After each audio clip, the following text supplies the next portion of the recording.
বাইরে শ্রাবণ মাসের আকাশ ভাঙা অবিশ্রান্ত বৃষ্টিধারা। কলকাতার হ্যারিসন রোডের ব্যস্ত রাজপথ আজ জলের নিচে তলিয়ে গিয়েছে। আর সেই বৃষ্টির ঝমঝম শব্দে অন্য সব কোলাহল যেন কোথায় হারিয়ে গিয়েছে। আমাদের এই তিনতলার ঘরটিতে বিকেলের চায়ের আসর আজ একটু দেরি করেই বসল। সম্ভবত নিচে রান্নাঘরে ভিজে কাঠ দিয়ে উনুন ধরাতে গিয়ে পুঁটিরামের বেশ নাজেহাল অবস্থাই হয়েছে।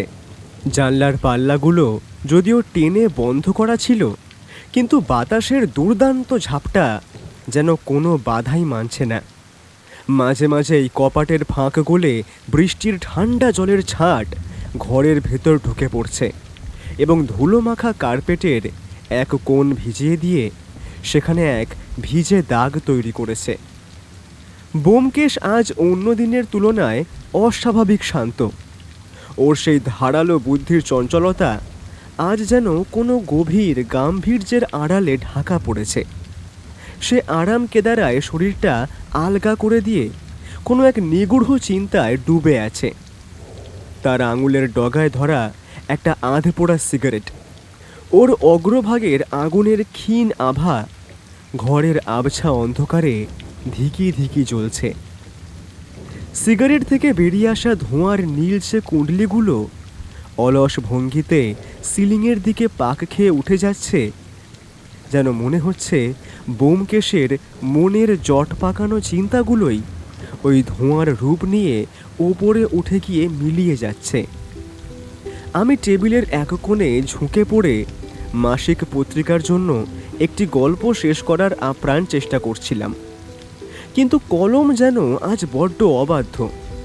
সাদা কাগজের ওপর কালির আঁচড়গুলো এগোতে গিয়েও বারবার থমকে যাচ্ছে। ঘরের ভ্যাপসা গরম আর বাইরের সেই একঘেয়ে বৃষ্টির শব্দে মনের মনোযোগ বারবার নষ্ট হয়ে যাচ্ছিল। লেখার ইচ্ছা একবার হারিয়ে ফেললে তাকে আবার খুঁজে পাওয়া যে কত কঠিন হয় তা আজ আমি হাড়ে হাড়ে টের পাচ্ছিলাম। জানলার কাঁচের গায়ে বৃষ্টির জলের আলপনা আর পাশের কেদারায় বসা ব্যোমকেশের ওই পাথরের মতো নিথর নীরবতা সব মিলিয়ে ঘরটিতে এক মায়া ভরা রহস্যময় পরিবেশ তৈরি হয়েছে। বেশ কিছুক্ষণ পর দরজায় কড়া নাড়ার শব্দ হলো। হাতে চায়ের সরঞ্জাম নিয়ে ঘরে প্রবেশ করল পুঁটিরাম। চা আসতে দেরি হওয়ার কারণে তার মুখটা একটু ফ্যাকাশে হয়ে গিয়েছিল, কিন্তু আমরা কেউই কিছু বললাম না। পুঁটিরাম নিঃশব্দে টেবিলের ওপর ধোঁয়া ওঠা চায়ের কাপ দুটো নামিয়ে রেখে যেমন করে এসেছিল তেমনি ছায়ার মতোই ঘর ছেড়ে বেরিয়ে গেল। চায়ের কাপ থেকে গরম ভাপ ওঠার সঙ্গে সঙ্গেই ব্যোমকেশ হঠাৎ নড়ে চড়ে বসল। আরাম কেদারায় তার সেই এলিয়ে দেওয়া শরীরটা যেন এক মুহূর্তের মধ্যে জেগে উঠল। সে টেবিল থেকে নিজের কাপটা তুলে নিয়ে তাতে একটা বড় আর তৃপ্তিদায়ক চুমুক দিল। মনে হলো চায়ের সেই উষ্ণতা তার জমে থাকা চিন্তাগুলোকে যেন সচল করে দিয়েছে। কাপ হাতে নিয়েই সে জানলার সেই ভিজে পাল্লাগুলোর দিকে স্থির দৃষ্টিতে তাকিয়ে রইল। বাইরে অন্ধকারের মধ্যে তখনও বৃষ্টির দাপট চলছে। হঠাৎ এক অদ্ভুত শান্ত কিন্তু গম্ভীর গলায় ও প্রশ্ন করল, অজিত, বৃষ্টির এই একঘেয়ে শব্দে কি পৃথিবীর সব সত্য ঢাকা পড়ে যায়, নাকি জলের ধারা সব নোংরা ধুয়ে মুছে আসল সত্যটাকে পরিষ্কার করে বাইরে বের করে আনে? আমি কলম থামিয়ে অবাক হয়ে ওর দিকে তাকালাম। ব্যোমকেশের চোখে তখন এক অদ্ভুত শূন্যতা। তার কথাটার মানে বুঝতে আমার কিছুটা সময় লাগলো। বুঝলাম সে কেবল বাইরের প্রাকৃতিক দৃশ্য দেখছে না, বরং তার মনের ভেতর কোনো এক জটিল রহস্যের জাল কাটানোর চেষ্টা করছে। ওর এই সাধারণ প্রশ্নের আড়ালে যে কোনো বড় রহস্যের ইঙ্গিত লুকিয়ে আছে তা বুঝতে আমার আর বাকি রইল না। গত 3টে দিন ধরে বাড়িতে এক অদ্ভুত নিঃশব্দতা বিরাজ করছে। ব্যোমকেশ আর বৌঠানের মধ্যে কথাবার্তা এক প্রকার বন্ধ বললেই চলে। অথচ আশ্চর্যের বিষয় হলো, ওদের মধ্যে দৃশ্যত কোনো বড়সড় ঝগড়া বা চেঁচামেচি হয়নি। বৌঠান ওর রোজকার অভ্যাস মতো নিয়মিত রান্না করছে, ঘরদোর গুছিয়ে পরিপাটি করে রাখছে এবং সংসারের খুঁটিনাটি সমস্ত দায়িত্বই পালন করছে। কিন্তু সেই কাজের মধ্যে কোথাও যেন প্রাণ নেই। তার সেই চেনা হাসি বা চোখে মুখের চিরকালের সেই প্রসন্নতা আজ একেবারে উধাও। এক গম্ভীর বিষণ্ণতা ওকে আষ্টে পৃষ্ঠে জড়িয়ে ধরেছে যেন। এমনকি আজ দুপুরে খাবারের টেবিলে ব্যোমকেশের পরম প্রিয় মুড়িঘণ্ট রান্না হয়েছিল, কিন্তু ব্যোমকেশের পাতে তা যেন বিস্বাদ ঠেকল। বৌঠানের হাতের রান্না কখনোই খারাপ হয় না, বরং রান্নায় তার যশ বিদিত। কিন্তু আজ সেই পদে না ছিল লবণের ঠিক, না ছিল সেই পরিচিত স্বাদ। ব্যোমকেশ এক মুঠো মুখে তুলেই বুঝতে পারল, রান্নায় আজ মনের ছোঁয়া নেই, আছে কেবল কর্তব্যের দায়। বৌঠান সামনে দাঁড়িয়ে পরিবেশন করছিল ঠিকই, কিন্তু ওর দৃষ্টি ছিল উদাস। দুজনের মাঝখানে যেন এক অদৃশ্য কাঁচের দেওয়াল দাঁড়িয়ে গিয়েছে, যা দেখা যায় না কিন্তু অনুভব করা যায় প্রতি মুহূর্তে। ঘরের এই গুমোট আবহাওয়া বাইরের শ্রাবণের মেঘের চেয়েও যেন অনেক বেশি ভারী হয়ে উঠেছে। এই নিস্তব্ধতার মূলে রয়েছে ব্যোমকেশের এক অটল এবং অদ্ভুত জেদ। ঘটনার সূত্রপাত হয়েছিল বৌঠানের দূর সম্পর্কের এক ভাই বিনায়ককে কেন্দ্র করে। বিনায়ক থাকতেন সুদূর ঢাকায়। মাসখানেক আগে সেখানে এক জটিল চুরির মামলায় হঠাৎই বিনায়কের নাম জড়িয়ে পড়ে। পুলিশ তাকে গ্রেফতার করে থানায় নিয়ে যায় এবং বিচার বিভাগীয় হেফাজতে থাকাকালীন সে কোনোভাবেই জেল থেকে বের হতে পারছিল না। উপায়ন্তর না দেখে লোকচক্ষুর আড়ালে থানা থেকেই সে বৌঠানের কাছে একটি গোপন চিঠি পাঠিয়েছিল। মলিন সেই চিঠিতে বিনায়ক লিখেছিল, আমি এক চরম বিপদে পড়েছি। একটি চুরির মিথ্যে মামলায় আমাকে খুব বাজেভাবে ফাঁসানো হয়েছে। আমি এখন জেলের অন্ধকারে দিন গুনছি। তুই জামাইবাবুকে একটু বল না, তিনি একবার দাঁড়ালে আমাকে নির্দোষ প্রমাণ করে এই বিপদ থেকে ছাড়িয়ে নিয়ে যেতে পারবেন। এতে তোর অভাগা ভাই বিনায়ক। চিঠি পাওয়ার পর থেকেই বৌঠান ব্যাকুল হয়ে উঠেছিল। ও চেয়েছিল ব্যোমকেশ যেন অন্তত একবার ঢাকা গিয়ে মামলাটি নিজের হাতে নেয় এবং তার ভাইকে নির্দোষ প্রমাণ করে ফিরিয়ে আনে। কিন্তু ব্যোমকেশ দমবার পাত্র নয়। সে কলকাতায় বসেই প্রাথমিক কিছু তদন্ত এবং চিঠিপত্র মারফত খোঁজ খবর নিয়ে গম্ভীর মুখে জানিয়ে দিল যে বিনায়ক সম্পূর্ণ নির্দোষ নয়। চুরিতে তার সরাসরি হাত না থাকলেও সে জেনে বুঝে অপরাধীকে সাহায্য করেছে এবং তথ্য গোপন করেছে। ব্যোমকেশ সাফ জানিয়ে দিল, ব্যক্তিগত সম্পর্কের টানে সে ঢাকা গিয়ে সত্যকে আড়াল করতে পারবে না। আইনের চোখে যে অপরাধী তাকে নির্দোষ সাজানো একজন সত্যান্বেষীর পক্ষে অসম্ভব। আইনের মর্যাদা এবং সত্যের আদর্শ বজায় রাখতে ব্যোমকেশ বিন্দুমাত্র নমনীয় হতে রাজি হল না। ফলস্বরূপ কোনো তদবির ছাড়াই আদালতে বিনায়কের বিচার হলো এবং তার জেল হয়ে গেল। এই সত্যের উপাসনা আর জেদের কাছেই যেন আজ ব্যোমকেশ আর বৌঠানের দীর্ঘদিনের মধুর সম্পর্কটা থমকে দাঁড়িয়েছে। বৌঠান ব্যোমকেশের এই কঠোর সত্যের উপাসনাকে কোনোভাবেই মেনে নিতে পারছিল না। তার সহজ সরল মনের যুক্তি ছিল অত্যন্ত স্পষ্ট, যেখানে নিজের পরিবারের সম্মান আর স্নেহের সম্পর্ক জড়িয়ে আছে, সেখানে কি সত্যের চেয়ে একটু মায়া বা মমতা বড় হতে পারত না? আইনের চেয়ে কি রক্তের টান বড় নয়? মনের ভেতরে এই দহন নিয়েই সে গত কয়েকটা দিন পাথরের মতো হয়ে আছে। পুঁটিরাম চায়ের কাপগুলো নিয়ে নিঃশব্দে ঘর থেকে বেরিয়ে যাওয়ার কিছুক্ষণ পরেই বৌঠান ধীর পায়ে ঘরে ঢুকল। ওর হাতে একটি শুকনো সাদা তোয়ালে। ব্যোমকেশের দিকে একবারও না তাকিয়ে ও সোজা জানলার কাছে গিয়ে দাঁড়ালো।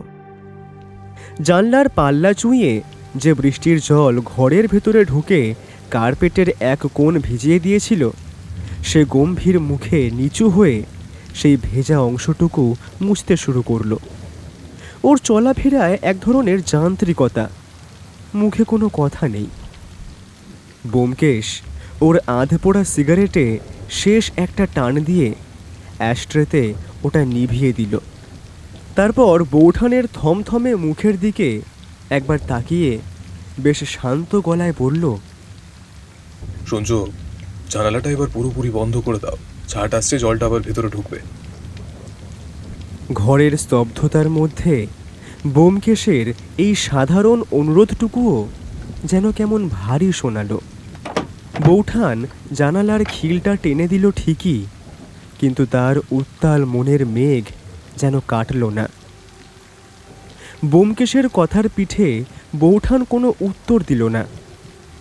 ও নিথর হাতে জানালার কবাট দুটো টেনে খিল তুলে দিল। খটখট শব্দে জানলার পাল্লা দুটো বন্ধ হওয়ার সঙ্গে সঙ্গেই বাইরের বৃষ্টির ঝাপসা পৃথিবীটা আড়ালে চলে গেল। জানালার ওপার থেকে আসা আলোর রেশটুকুও যেন নিভে গেল মুহূর্তেই। চার দেওয়ালের এই পরিচিত ঘরটা যেন হঠাৎ করেই আরও ছোট হয়ে গেল। এক অসহ্য গুমোট গাম্ভীর্য আমাদের তিনজনকে আষ্টে পৃষ্ঠে জড়িয়ে ধরল যেন। আমি এই থমথমে পরিবেশে চরম অস্বস্তিতে পড়ে গেলাম। সামনে পড়ে থাকা মাসিক পত্রিকার কাগজটার ওপর কলম দিয়ে অযথাই হিজিবিজি কাটতে লাগলাম, যেন ওই কালির রেখায় লুকিয়েই আমি নিজেকে আড়াল করতে চাইছি। ব্যোমকেশ আবার একটি সিগারেট ধরালো। দেশলাইয়ের কাঠির সেই ছোট্ট আলোয় তার মুখটা একবার উজ্জ্বল হয়ে আবার ঢেকে গেল ছায়ায়। এক মুখ ধোঁয়া ছেড়ে সে অত্যন্ত শান্ত কিন্তু ব্যথিত স্বরে বলল, এই, তুমি কি আজও আমায় ক্ষমা করতে পারলে না? দেখো, আমি তো জেনে বুঝে কোনো অন্যায়ের পক্ষে দাঁড়াতে পারি না। আজ বিনায়ক অপরাধ করেছে বলে আমি তার বিপক্ষে, কিন্তু কিন্তু ভেবে দেখো, কাল যদি আমার পরম বন্ধু অজিতও কোনো অপরাধ করত, তবে কি আমি জেনে শুনে তার অন্যায়ের ঢাল হয়ে দাঁড়াতাম? মোটেই না, তাই না? তুমি কি সত্যিই তাই চাও? তুমি কি চাও তোমার স্বামী সত্যের পথ ছেড়ে মিথ্যের আশ্রয় নিক? অন্যায়কে প্রশ্রয় দেওয়া কি আমার সাজে? আমি নিজের আদর্শের কাছে দায়বদ্ধ। এই ভুলের জন্য কি আমায় ক্ষমা করা যায় না? ব্যোমকেশের গলার স্বরে এক অদ্ভুত আরতি ছিল।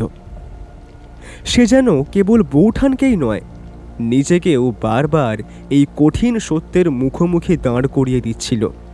ঘরের ভেতরের অন্ধকার যেন ব্যোমকেশের এই প্রশ্নের ভারে আরও ভারী হয়ে উঠল। ব্যোমকেশের আদর্শবাদী প্রশ্নের মুখে বৌঠান নত হল না, বরং ধীর স্থিরভাবে সোজা হয়ে দাঁড়ালেন। ওর সেই ঋজু ভঙ্গির মধ্যে এক ধরনের অকম্পিত তেজ ছিল। চোখে ওর জল নেই। আবেগের সেই মেঘ অনেক আগেই ঘন অভিমানের পাথরে পরিণত হয়েছে। জানালার খিল দেওয়া ঘরটির বদ্ধ বাতাসে তার কণ্ঠস্বর অত্যন্ত নিচু অথচ তীক্ষ্ণ শোনালো। বৌঠান ধীর গলায় বললে, এখানে ক্ষমার প্রশ্ন উঠছে কেন? তুমি তো কোনো অপরাধ করনি, বরং তুমি তো তোমার ওই কঠোর আদর্শকেই রক্ষা করেছো। সত্যান্বেষী হিসেবে তো তুমি আজ বিরাট সফল, তোমার সত্যের জয় হয়েছে। কিন্তু মানুষের সম্পর্কের খাতিরে একজন স্বামী বা পরিবারের অভিভাবক হিসেবে তুমি যে কতটা পাষাণ আর নিষ্ঠুর হতে পারো, সেটা এবার আমি হাড়ে মাসে টের পেলাম। বৌঠানের গলার স্বরে এক গভীর যন্ত্রণা মিশেছিল। ও কিছুক্ষণ থামল, তারপর আবার বলতে লাগলো, বাইরের পৃথিবীটা তোমার কাছে একটা সাদা কালোর হিসেব হতে পারে, সেখানে অপরাধী মানেই কেবল সাজা পাওয়ার যোগ্য। কিন্তু ঘরের মানুষের কাছে যে সম্পর্কের মায়া আর স্নেহের দাবিটুকু থাকে, তোমার ওই সত্যের তরাজু দিয়ে কি আর তা ওজন করা যায় গো? তুমি হয়তো তোমার নীতির লড়াইয়ে জিতে গেছো, কিন্তু এই জিতের আড়ালে আমাদের এই ছোট্ট ঘরটার বিশ্বাস আর নির্ভরতা যে কতটা ভেঙে চুরমার হয়ে গেল, তা বোধহয় তোমার ওই শানিত বুদ্ধি দিয়েও আজ বুঝতে পারছো না। বৌঠানের এই শান্ত কিন্তু মরণান্তিক অভিমান যেন ব্যোমকেশের সমস্ত যুক্তিকে এক নিমেষে ভোঁতা করে দিল। ঘরের গুমোট ভাবটা যেন এবার আরও তীব্র হয়ে উঠল। ব্যোমকেশের আদর্শবাদী মন বৌঠানের এই নিষ্ঠুরতা শব্দটা মেনে নিতে পারল না। ও চেয়ারে সামান্য সোজা হয়ে বসে বাধা দেওয়ার ভঙ্গিতে বলল, নিষ্ঠুরতা নয়, ওটা ছিল বিচার। অপরাধ যেখানে প্রমাণিত সেখানে ব্যক্তিগত মায়ার কোনো স্থান থাকা উচিত নয়। বিচার? বৌঠান এক তীব্র অথচ বিষাদ মাখা হাসি হাসলেন। সেই হাসিতে কোনো আনন্দ ছিল না, ছিল কেবল বুক ফাটা উপহাস। তিনি ব্যোমকেশের চোখের দিকে স্থির দৃষ্টিতে তাকিয়ে বলতে লাগলেন, যে ছেলেটা তার বৃদ্ধা আর অসুস্থ মায়ের চিকিৎসার খরচ জোগাড় করতে না পেরে দিশে হারা হয়ে ভুল পথে পা বাড়িয়েছিল, তাকে তো একটা সংশোধনের সুযোগ দিতে পারতে গো। দেওয়া যেত না? তুমি তো পারতে তাকে আড়াল করে সঠিক পথে ফিরিয়ে আনতে, কিন্তু তা না করে তুমি তাকে পুলিশের হাতে তুলে দিলে। আর সেটা করলে কেবল তোমার এই সত্যের দম্ভ আর সত্যান্বেষীর অহংকার বজায় রাখতে। বিনায়কের মা আজ পক্ষাঘাতগ্রস্ত অবস্থায় বিছানায় পড়ে কাঁদছে, তার সেই কান্নার শব্দ তোমার আদর্শের কানে পৌঁছয়? তার একটাও খবর নিয়েছো তুমি? বৌঠানের এই আর্তনাদ মেশানো অভিযোগে ঘরের পরিবেশ গুমোট হয়ে উঠল। আমি আর নিজেকে সংবরণ করতে পারলাম না। হাতের কলমটা টেবিলের উপর নামিয়ে রেখে বেশ বিনীত সুরেই বললাম, বৌঠান, ব্যোমকেশ তো আইনের ঊর্ধ্বে নয়। ব্যোমকেশ কেবল নিজের কর্তব্যটাই পালন করেছে। আমার এই মধ্যস্থতা বোধহয় বৌঠানের ক্ষোভকে আরও বাড়িয়ে দিল। ও আমার দিকে এমনভাবে তাকালো যেন আমি এক মস্ত বড় অবিবেচকের মতো কথা বলেছি। ঘরের ভেতরে বৃষ্টির ঝাপসা আলো আর তামাকের ধোঁয়ার মাঝে এক দীর্ঘশ্বাস জমাট বেঁধে রইল। বৌঠান ধীরে ধীরে আমার দিকে মুখ ফেরালো। ওর সেই শান্ত কিন্তু তীক্ষ্ণ দৃষ্টির সামনে আমি মুহূর্তেই সংকুচিত হয়ে গেলাম। ও অত্যন্ত ধীর স্বরে বলতে শুরু করলো, ঠাকুরপো, শেষ পর্যন্ত তুমিও ব্যোমকেশের মতোই ভাবতে শুরু করলে। তোমরা পুরুষ মানুষগুলো না আসলে বড় বেশি হিসেবি। তোমরা কেবল জগতের যাবতীয় সত্যকে সাদা আর কালো এই দুটো স্পষ্ট রঙে ভাগ করে দেখাতে চাও। যেখানে আইন আছে সেখানে তোমরা সাদা দেখো, আর যেখানে আইনের সামান্য বিচ্যুতি ঘটে সেখানে তোমরা কালো ছাড়া আর কিচ্ছু দেখতে পাও না। কিন্তু ঠাকুরপো, মানুষের জীবন তো অঙ্কের খাতা নয় গো, যে কেবল সাদা আর কালো দিয়ে তার বিচার হবে। মানুষের জীবন আসলে একটা ধূসর এলাকা, সেখানে সহস্র রঙের খেলা চলে। দুঃখের বিষয় হলো সেই ধূসরতা বোধহয় তোমার উপন্যাসের পাতাতেও জায়গা পায় না। মানুষের নিরুপায় অবস্থা, তার বাধ্য হওয়া, তার পেছনের চোখের জল, এগুলো কি কেবলই মিথ্যে ঠাকুরপো? মনে রেখো ঠাকুরপো, মায়া আর সত্যের মধ্যে যখন ভীষণ লড়াই বাঁধে, তখন সেই রূঢ় সত্যকে আঁকড়ে না ধরে মায়াকে জয়ী করাই হলো আসল মনুষ্যত্ব। সত্য মানুষকে বিচার করে ঠিকই, কিন্তু মায়া মানুষকে বাঁচিয়ে রাখে। বৌঠানের এই কথাগুলো যেন ঘরের গুমোট বাতাসের বুক চিরে এক অন্য জীবন দর্শনের পথ দেখিয়ে দিল। আমি কোনো উত্তর খুঁজে পেলাম না। আমার কলম কাগজের ওপর স্থির হয়ে রইল। ব্যোমকেশও স্তব্ধ হয়ে এক দৃষ্টে শূন্যের দিকে তাকিয়েছিল, যেন বৌঠানের এই মায়া আর মনুষ্যত্বের নতুন সংজ্ঞাটি সে নিজের মনে মেলাবার চেষ্টা করছে। ঘরের নিস্তব্ধতা যেন এবার আরও গভীর আর অর্থবহ হয়ে উঠল। ব্যোমকেশ তার হাতের অর্ধেক পুড়ে যাওয়া সিগারেটটা অ্যাশট্রেতে অত্যন্ত নিপুণভাবে পিষে নিভিয়ে দিল। ঘরের সেই গুমোট নিস্তব্ধতার মাঝে কেবল তামাক পুড়ে যাওয়ার সামান্য খসখসে শব্দটুকুই শোনা গেল। সে ধীরে ধীরে তার আরাম কেদারা থেকে উঠে দাঁড়ালো এবং পা টেনে জানালার একেবারে কাছে গিয়ে স্থির হয়ে দাঁড়ালো। বাইরে শ্রাবণের অন্ধকার তখন আরো ঘন হয়ে এসেছে। মাঝে মাঝে সেই গাঢ় অন্ধকারের বুক চিরে তীব্র বিজলি চমকে উঠছে, আর সেই মুহূর্তের আলোয় ব্যোমকেশের গম্ভীর মুখটা একবার দেখা দিয়েই আবার ছায়ায় মিলিয়ে যাচ্ছে। সে বাইরে তাকিয়ে অত্যন্ত নিচু কিন্তু দৃঢ় স্বরে বলল, তুমি আমায় ভুল বুঝছো। মায়া যদি সত্যকে পুরোপুরি ঢেকে দেয়, তবে সেই মায়া অমৃত নয়, বরং বিষের মতো কাজ করে। বিনায়ক যে পথে পা বাড়িয়েছিল, সেখানে আবেগ দিয়ে তাকে প্রশ্রয় দেওয়া মানেই তার ধ্বংস ডেকে আনা। যদি আমি তাকে মিথ্যে বলে বাঁচিয়ে আনতাম, তবে কাল সে আরো বড় কোনো অপরাধ করতে দুবার ভাবতো না। তখন হয়তো তাকে বাঁচানোর কোনো পথই খোলা থাকতো না। ব্যোমকেশ খানিক থামল। জানালার কাঁচের ওপর অবিরাম ধারায় বৃষ্টির শব্দ আছড়ে পড়ছে। সে আবার বলতে লাগলো, আমি তাকে পুলিশের হাতে দিয়ে আসলে নিষ্ঠুরতা করিনি, বরং তাকে একটা বড় কোনো সর্বনাশ থেকে রক্ষা করেছি। আইনের শাসন আর নিজের কৃতকর্মের সাজা যদি সে এখন পায়, তবেই হয়তো ভবিষ্যতে সে মানুষ হওয়ার সুযোগটা পাবে। মায়ার চেয়ে সত্য অনেক সময় কঠিন মনে হয় ঠিকই, কিন্তু সেই কঠোরতাই আসলে মানুষকে সঠিক পথ দেখায়। তুমি একটু শান্ত হয়ে এটা বুঝতে চেষ্টা করো।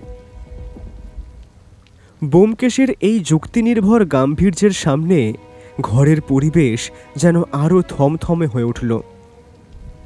জানালার ওপাশে আকাশের গর্জন আর ঘরের ভেতরের এই অমোঘ সত্য, দুটি যেন আজ সমান্তরালভাবে লড়াই করছিল। যুক্তি, তোমার সব কিছুতে ওই কাট্টা খোট্টা যুক্তি।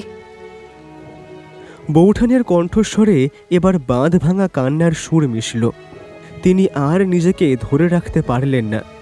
তীব্র যন্ত্রণায় ফেটে পড়ে বললেন, যুক্তি দিয়ে তুমি হয়তো বাড়ির জগৎটা জয় করবে ব্যোমকেশ, কিন্তু আমাদের এই ছোট্ট সংসারটায় যুক্তির চেয়ে ভালোবাসার টান যে অনেক বেশি জরুরি ছিল। তুমি সেটা বুঝলে না। আমার নিজের ভাইটা জেলের অন্ধকারে পড়ছে, আর আমি এই বাড়িতে সুখে বসে তোমার সেবা করছি। এটা ভাবতেও আমার অসহ্য লাগছে। নিজের কাছে নিজেকেই বড় অপরাধী লাগছে আমার। বৌঠান আর এক মুহূর্তও সেখানে দাঁড়ালো না। দ্রুত পায়ে ঘর ছেড়ে বেরিয়ে গেল। ওর চলে যাওয়ার শব্দে ঘরের স্তব্ধতা যেন আগের চেয়েও 1000 গুণ বেশি ভারী হয়ে উঠল। ব্যোমকেশ জানালার পাশে পাথরের মূর্তির মতো স্থির হয়ে দাঁড়িয়ে রইল। বাইরের বিজলির আলোয় দেখলাম তার চোয়াল শক্ত হয়ে আছে। আমি ধীরে ধীরে এগিয়ে গিয়ে ব্যোমকেশের পিঠে হাত রাখলাম। সান্ত্বনার সুরে বললাম, একটু সময় দাও ব্যোমকেশ। ব্যোমকেশ একটা ম্লান হাসি হাসল। সেই হাসিতে কোনো তৃপ্তি ছিল না। সে নিচু স্বরে বলল, না অজিত, এবার বোধহয় ভুলটা আমারই হয়েছে। আমি হয়তো ধ্রুব সত্য খুঁজতে গিয়ে আমার ঘরের মানুষটার মনটাকে হারিয়ে ফেলেছি। আমি কেবল এটাই দেখেছিলাম যে বিনায়ক অপরাধী, কিন্তু এটা দেখতে ভুলে গিয়েছিলাম যে তোমার বৌঠানের কাছে বিনায়ক কোনো অপরাধী নয়, সে ছিল তার এক অসহায় ভাই। রাত গভীর হল। শ্রাবণের বৃষ্টির বেগ কমার কোনো লক্ষণ নেই, বরং হ্যারিসন রোডের মোড়ে ততক্ষণে থই থই জল জমে গিয়েছে। পুঁটিরাম যথাসময়ে খাবার দিয়ে গিয়েছিল, কিন্তু ডাইনিং টেবিলের কাছে আমরা কেউ ঘেঁষলাম না। ব্যোমকেশ নিজের লাইব্রেরি ঘরে গিয়ে একা অন্ধকারে বসে রইল। আমি বারান্দায় দাঁড়িয়ে বাইরের অন্ধকার আর বৃষ্টির ঝাপটা দেখছিলাম। হঠাৎ দেখলাম বৌঠান পা টিপে টিপে ব্যোমকেশের ঘরের দিকে এগিয়ে যাচ্ছে। ওর হাতে 1 গ্লাস গরম দুধ আর কিছু ওষুধ। আমি কৌতূহলবশত আড়াল থেকে লক্ষ্য করলাম। বৌঠান ঘরের আলো না জ্বেলেই সেই অন্ধকারের মাঝে ব্যোমকেশের পাশে গিয়ে দাঁড়ালো। ব্যোমকেশ অন্ধকারের মধ্যেই বৌঠানের হাতটা শক্ত করে চেপে ধরল। ওদের মুখ দেখা যাচ্ছিল না ঠিকই, কিন্তু একটা চাপা ফিসফাস আমার কানে এলো।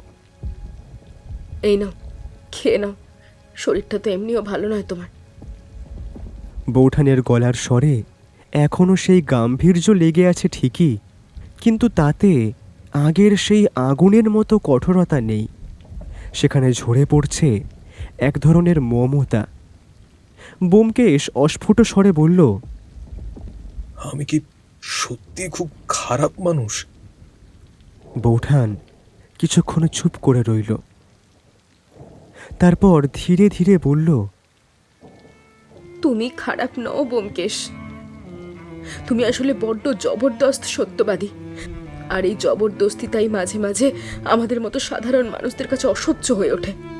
তবে পুঁটিরামের কাছে একটা কথা শুনলাম, তুমি নাকি বিনায়কের মায়ের চিকিৎসার জন্য গোপনে 1000 টাকা পাঠিয়েছো। পুঁটিরামের কাছেই নাকি মানি অর্ডার করিয়েছো। ব্যোমকেশ যেন আকাশ থেকে পড়ল। অপ্রস্তুত হয়ে আমতা আমতা করে বলল, ওটা কিছু না আব্বা, ওটা একটা সামান্য সাহায্য মাত্র। বৌঠান এবার একটু হাসল। সেই হাসিতে বিষাদ থাকলেও তাতে অন্ধকারের মেঘ কেটে যাওয়ার ইঙ্গিত ছিল। ব্যোমকেশ বৌঠানের হাতটা পরম মমতায় নিজের কপালে ঠেকালো। তারপর হালকা কৌতুকের সুরে বলল, সেটা বললে তো আমার ওই কঠোর সত্যান্বেষী ভাবমূর্তিটা এক নিমেষে নষ্ট হয়ে যেত। বাইরে বৃষ্টির সেই উন্মত্ততা এখন আর নেই। আকাশ শান্ত হয়ে ঝিরঝিরে ধারায় ঝরছে। বাড়ির জানালা দিয়ে রাতের আকাশ দেখা না গেলেও এটা স্পষ্ট যে মেঘের আড়ালে চাঁদ ঢাকা পড়ে আছে। তবে বাইরের আকাশের খবর যাই হোক না কেন, আমাদের অন্দরের মেঘটা যে খানিকটা হলেও কেটেছে তা বোঝা যাচ্ছিল। ব্যোমকেশ আর বৌঠানের মধ্যে এই যে মান অভিমান, এর মধ্যে আসলে কোনো পক্ষই জেতেনি, আবার কেউ হারেও নি। আছে শুধু আজীবনের সঙ্গী হিসেবে একে অপরকে নতুন করে চিনে নেওয়ার এক নিরন্তর প্রচেষ্টা। আমি আমার ফেলে রাখা সেই অসমাপ্ত গল্পের পাতায় কলম ছুঁয়ে শেষ লাইনটি লিখলাম, সত্যের পথ বড় পিচ্ছিল, কিন্তু সেই বন্ধুর পথে যদি ভালোবাসার হাত শক্ত করে ধরা থাকে তবে আছাড় খাওয়ার ভয় থাকে না। পরদিন সকালে চা টেবিলে বসে মনেই হলো না যে গত রাতে এখানে কোনো ঝড় বয়ে গিয়েছিল। পরিবেশ আবার আগের মতোই হাসি খুশিতে ভরে উঠল। পুঁটিরাম আজ একটু বেশি কড়া করে চা ফুটিয়েছিল, তাই নিয়ে ব্যোমকেশ আর আমার মধ্যে এক পশলা চটুল তর্কও জমে উঠল। বৌঠান রান্নাঘর থেকে আমাদের উদ্দেশ্য করে বলল, তোমরা এখনকার মতো বৃথা তর্ক থামাও দেখি। আজ সকালে বিশেষ জলখাবার হচ্ছে, লুচি আর আলুর দম। আর শোনো, বিনায়কের মা আজ সকালেই একখানা চিঠি পাঠিয়েছেন, তিনি এখন অনেকটাই সুস্থ। ব্যোমকেশ আমার দিকে তাকিয়ে চোখের ইশারায় একটু হাসল। সেই হাসির অর্থ আমি বুঝলাম। সত্যান্বেষী হিসেবে সে শত শত মামলার জট খুলেছে ঠিকই, কিন্তু আজ সে হাড়ে হাড়ে অনুভব করল যে সংসারের জট খোলা অনেক বেশি কঠিন কাজ। তবে সেই জট খোলার সার্থকতা যখন আসে তখন তার আনন্দও হয় অনেক বেশি গভীর। চায়ের কাপে একটি তৃপ্তিদায়ক চুমুক দিয়ে ব্যোমকেশ হঠাৎ ওর দৃষ্টি স্থির করল আমার ওপর। ওর গলার স্বরে ফিরে এলো সেই রহস্যভেদী গাম্ভীর্য। ও বলল, অজিত, মানুষের মন বড় বিচিত্র জিনিস। কেউ তার বহুমূল্য সম্পদ লুকোয় মাটির গভীরের নিচে, কেউ বা মজবুত লোহার সিন্ধুকে। কিন্তু সুরের ভাঁজেও যে কেউ পরম সত্য গোপন করে রাখতে পারে তা কি কখনো ভেবে দেখেছ? আমি হাতের কলমটা টেবিলের ওপর রেখে অবাক হয়ে ওর দিকে তাকালাম। ব্যোমকেশের এই ধরনের রহস্যময় হেয়ালি ভরা কথার অর্থ সহজে ধরা যায় না। ওর পকেট থেকে সযত্নে ভাঁজ করা একটি মলিন কাগজ বের করে টেবিলের ওপর রাখল। কাগজটি বেশ পুরনো এবং সময়ের প্রভাবে হলদেটে হয়ে গিয়েছে। তাতে কালির কলমে অত্যন্ত নিখুঁতভাবে আঁকা রয়েছে সঙ্গীতের স্বরলিপি। সা রে গা মা এইসব চিরাচরিত বর্ণমালার বাইরেও কিছু অদ্ভুত আর অপরিচিত গাণিতিক চিহ্ন সেখানে ছড়িয়ে ছিটিয়ে রয়েছে। আমি কাগজটা হাতে নিয়ে ঘুরিয়ে ফিরিয়ে দেখলাম, তারপর বললাম, এ তো দেখছি কোনো উচ্চাঙ্গ সঙ্গীতের স্বরলিপি, ভৈরব কিংবা মালকোষ রাগের কোনো বন্দিশ হতে পারে। কিন্তু ব্যোমকেশ, এর মধ্যে রহস্যের কি থাকতে পারে? এ তো এক সাধারণ সঙ্গীত সংগ্রাহকের কাজও হতে পারে। ব্যোমকেশ আমার দিকে তাকিয়ে এক রহস্যময় ভঙ্গি করল, যা দেখে মনে হলো এই সাধারণ স্বরলিপির আড়ালে কোনো এক ভয়ঙ্কর সত্য আত্মগোপন করে আছে। ব্যোমকেশ চায়ের কাপটি নামিয়ে রেখে অত্যন্ত গম্ভীর গলায় বলল, আছে অজিত, এর মধ্যে এক গভীর রহস্য লুকিয়ে আছে। এই জীর্ণ কাগজটা আজ সকালেই এক ভদ্রলোক দিয়ে গিয়েছেন। তিনি হলেন অবিনাশবাবু। পেশায় তিনি একজন দক্ষ বেহালা বাদক। তারই ছোট ভাই সুবিনয়বাবু গত মাসে হঠাৎ হৃদরোগে আক্রান্ত হয়ে মারা গিয়েছেন। সুবিনয়বাবু মানুষটি ছিলেন ভারী অদ্ভুত। সঙ্গীতের প্রতি তার ছিল এক শৌখিন নেশা। দেশ বিদেশের বিরল সব সঙ্গীত সংগ্রহ করা ছিল তার কাজ। কিন্তু রহস্যটা সেখানে নয়। মারা যাওয়ার ঠিক আগের রাতে তিনি এই অদ্ভুত স্বরলিপিটি লিখে গিয়েছেন। অবিনাশবাবুর জোরালো দাবি, তার ভাইয়ের এই আকস্মিক মৃত্যু মোটেও স্বাভাবিক নয় এবং এই দুর্বোধ্য স্বরলিপির ভাঁজে কোথাও খুনি কিংবা গুপ্তধনের অকাট্য সংকেত লুকিয়ে আছে। আমি আকাশ থেকে পড়লাম। বিস্ময় চেপে রাখতে না পেরে বললাম, স্বরলিপির চিহ্নের মধ্যে খুনি লুকিয়ে আছে? এ তো অবিশ্বাস্য কথা ব্যোমকেশ। ওই অবিনাশবাবু লোকটার কি মাথা খারাপ বা পাগল নাকি? সেটাই এখন খতিয়ে দেখার বিষয় অজিত। ব্যোমকেশ ধীর পায়ে উঠে দাঁড়িয়ে জানালার কাছে গিয়ে দাঁড়ালো। বাইরের ঝিরঝিরে বৃষ্টির দিকে তাকিয়ে সে আবার বলতে শুরু করলো, অবিনাশবাবুর যুক্তি একেবারে উড়িয়ে দেওয়ার মতো নয়। তার মতে সুবিনয়বাবু সেই রাতে কোনো শাস্ত্রীয় রাগিনীর চর্চা করছিলেন না। তিনি আসলে কাগজের ওপর কোনো একটা গাণিতিক সংকেত বা কোড তৈরি করার চেষ্টা করছিলেন। ভালো করে লক্ষ্য করো অজিত, স্বরলিপির মাঝে মাঝে ওই কড়ি, মধ্যম আর কোমল নিখাতগুলো যে জায়গায় বসানো হয়েছে, তার উচ্চাঙ্গ সঙ্গীতের কোনো ব্যাকরণই মানে না। কোনো সঙ্গীতজ্ঞের কানে এই সুর বাজলে তা বড়ই কর্কশ আর বেসুরো শোনায়। অর্থাৎ এর উদ্দেশ্য গান নয়, অন্য কিছু। ঠিক সেই মুহূর্তেই আমাদের বাইরের কাঠের সিঁড়িতে ভারী বুটের ধূপধাপ শব্দ শোনা গেল। সিঁড়ি ভেঙে কেউ যেন অত্যন্ত দ্রুত উপরের দিকে উঠে আসছে। দরজায় দুবার সবলে কড়া নাড়ার পর ঘরে প্রবেশ করলেন এক দীর্ঘকায় প্রৌঢ় ভদ্রলোক। তাঁর নাকে মুখে একটা চাপা উত্তেজনা। চোখের মোটা ফ্রেমের চশমাটা কিঞ্চিত বাঁকা হয়ে আছে। পরনে সাধারণ সাদা ধুতি আর পাঞ্জাবি থাকলেও বাইরের বৃষ্টির তোড়ে তার চাদরের এক পাশ সপসপ করে ভিজছে। ব্যোমকেশ বিন্দুমাত্র বিচলিত না হয়ে এগিয়ে গিয়ে তাকে স্বাগত জানালো। আসুন অবিনাশবাবু, আপনার জন্য এতক্ষণ অপেক্ষা করছিলাম, বসুন। অবিনাশবাবু ঘরে ঢুকেই অত্যন্ত ক্লান্ত এবং বিধ্বস্ত অবস্থায় একটি কাঠের চেয়ারে ধপাস করে বসে পড়লেন। তার কপালে বিন্দু বিন্দু ঘাম জমেছে আর মুখমণ্ডলে এক চরম উদ্বেগের ছায়া। তিনি কয়েক মুহূর্ত সময় নিলেন নিজের শ্বাস গুছিয়ে নিতে। তারপর বেশ আতঙ্কিত স্বরে বলতে শুরু করলেন, ব্যোমকেশবাবু, বিপদে কতটা ঘনীভূত হচ্ছে তা আমি কল্পনাও করতে পারিনি।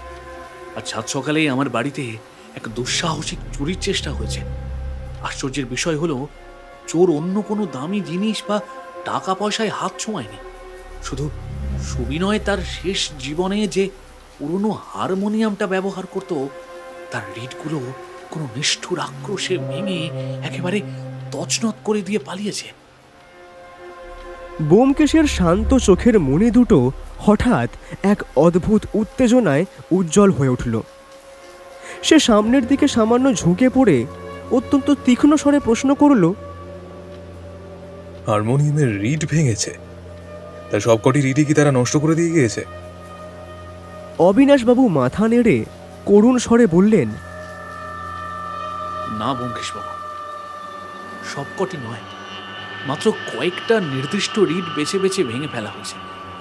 আমি সঙ্গীতের মানুষ হয়েও কিছুতেই মাথায় ঢোকাতে পারছি না যে কেন হারমোনিয়ামের ওপর এমন অহেতুক আক্রোশ দেখানো হলো।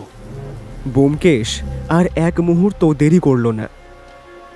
সে টেবিলের ড্রয়ার থেকে তার সেই পুরনো আতস কাঁচটি বের করে আনলো এবং হলদেটে স্বরলিপিটার ওপর ঝুঁকে পড়ল। ঘরের ভেতরে তখন এক পিনপতন নিস্তব্ধতা বিরাজ করছে। কেবল জানালার বাইরে অবিশ্রান্ত বৃষ্টির ঝমঝম শব্দ আর দেওয়ালে টাঙানো ঘড়ির টিকটিক আওয়াজ সেই নীরবতাকে আরও গম্ভীর করে তুলছে। মিনিট দুয়েক পর ব্যোমকেশ সোজা হয়ে দাঁড়ালো। তার মুখে তখন এক রহস্যময় তৃপ্তির হাসি। সে আমার দিকে তাকিয়ে সংক্ষেপে বলল, অজিত, কলম রাখো, আমাদের একবার সুবিনয় বাবুর বাড়িতে স্বচক্ষে সব দেখতে যেতে হবে। অবিনাশবাবু, আপনি তৈরি তো? আমরা এখনই রওনা দেব কিন্তু। বাইরের দুর্যোগের কথা ভেবে আমি একটু কুণ্ঠিত হয়েই বললাম, এই প্রবল বৃষ্টির মধ্যে এখন বেরোবে? যা অবস্থা রাস্তাঘাটের! ব্যোমকেশ তার গায়ের চাদরটা ভালোভাবে জড়িয়ে নিতে নিতে অত্যন্ত শান্ত কিন্তু দৃঢ় গলায় বলল, সত্য অন্বেষণের পথে আবহাওয়া কোনোদিন বাধা হতে পারে না অজিত। বরং মনে রেখো, বৃষ্টির রাত অপরাধীদের বড্ড প্রিয়। এই অন্ধকারে তারা নিজেদের বেশি নিরাপদ আর আত্মবিশ্বাসী মনে করে, আর ঠিক সেই সুযোগটাই আমাদের নিতে হবে। আমরা একটি ট্যাক্সি ভাড়া করে দুর্যোগের মধ্যেই বেরিয়ে পড়লাম। সুবিনয় বাবুর বাড়িটি বালিগঞ্জের দিকে, এক নির্জন আর ঘিঞ্জি গলির একদম শেষ প্রান্তে। পুরনো আমলের দোতলা বাড়ি, যার চারপাশে অজস্র গাছপালা ডালপালা মেলে যেন বাড়িটিকে আষ্টে পৃষ্ঠে জড়িয়ে ধরেছে। শ্রাবণের বৃষ্টির ঝাপটায় আর ঘুটঘুটে অন্ধকারে বাড়িটিকে এক নজরে বেশ ভুতুড়ে বলে ভ্রম হচ্ছিল। বাড়ির ভেতরে প্রবেশ করতেই এক ধরনের স্যাঁতস্যাঁতে সোঁদা গন্ধ আর নির্জনতার নিস্তব্ধতা আমাদের অভ্যর্থনা জানালো। আমরা সরাসরি ওপরের তলায় সুবিনয় বাবুর পড়ার ঘরে গিয়ে ঢুকলাম। ঘরটি বইয়ের তাকে আর নানা ধরনের বাদ্যযন্ত্রে ঠাসা। এক কোণে অবিন্যস্তভাবে পড়ে আছে সেই হতভাগ্য হারমোনিয়ামটি। ব্যোমকেশ কোনো কথা না বলে সরাসরি হারমোনিয়ামটির কাছে গিয়ে হাঁটু গেড়ে বসল এবং পকেট থেকে আতস কাঁচ বের করে খুব সূক্ষ্মভাবে পরীক্ষা করতে লাগলো। সে লক্ষ্য করল চোর অত্যন্ত নিষ্ঠুরভাবে কেবল পা এবং নি স্বরের রিডগুলোই উপড়ে ফেলেছে। ব্যোমকেশ আপন মনেই গুনগুন করে বলে উঠল,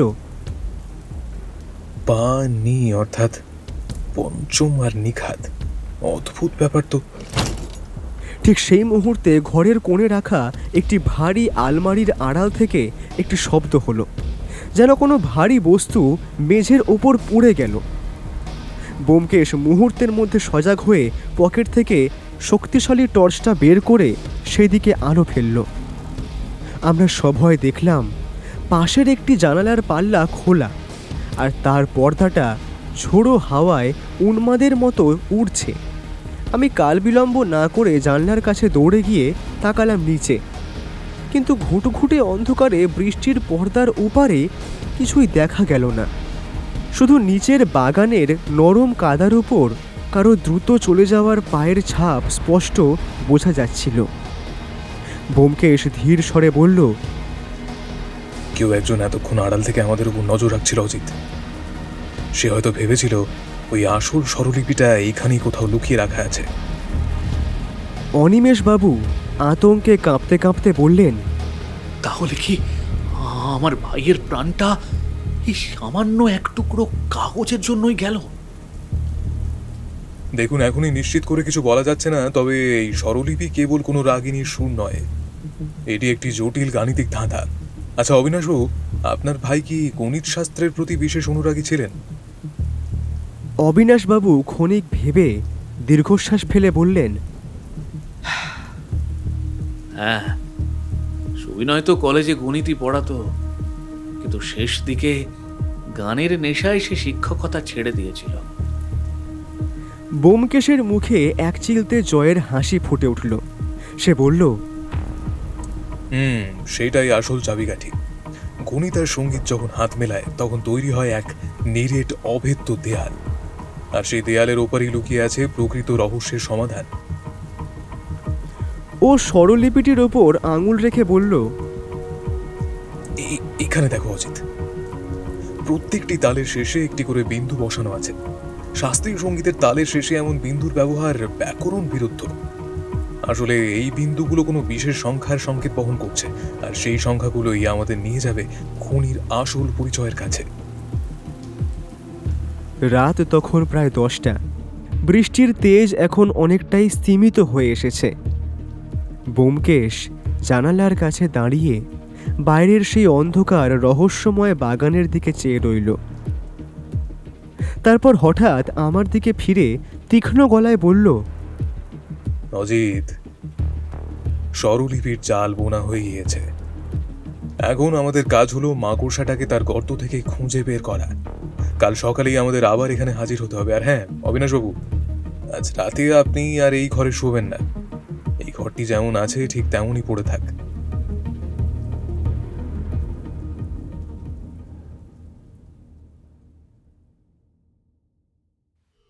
আমরা যখন সুবিনয় বাবুর সেই নিঝুম বাড়ি থেকে বেরিয়ে ট্যাক্সিতে উঠছি, তখন আমার শিরদাঁড়া দিয়ে এক হিম শীতল স্রোত বয়ে গেল।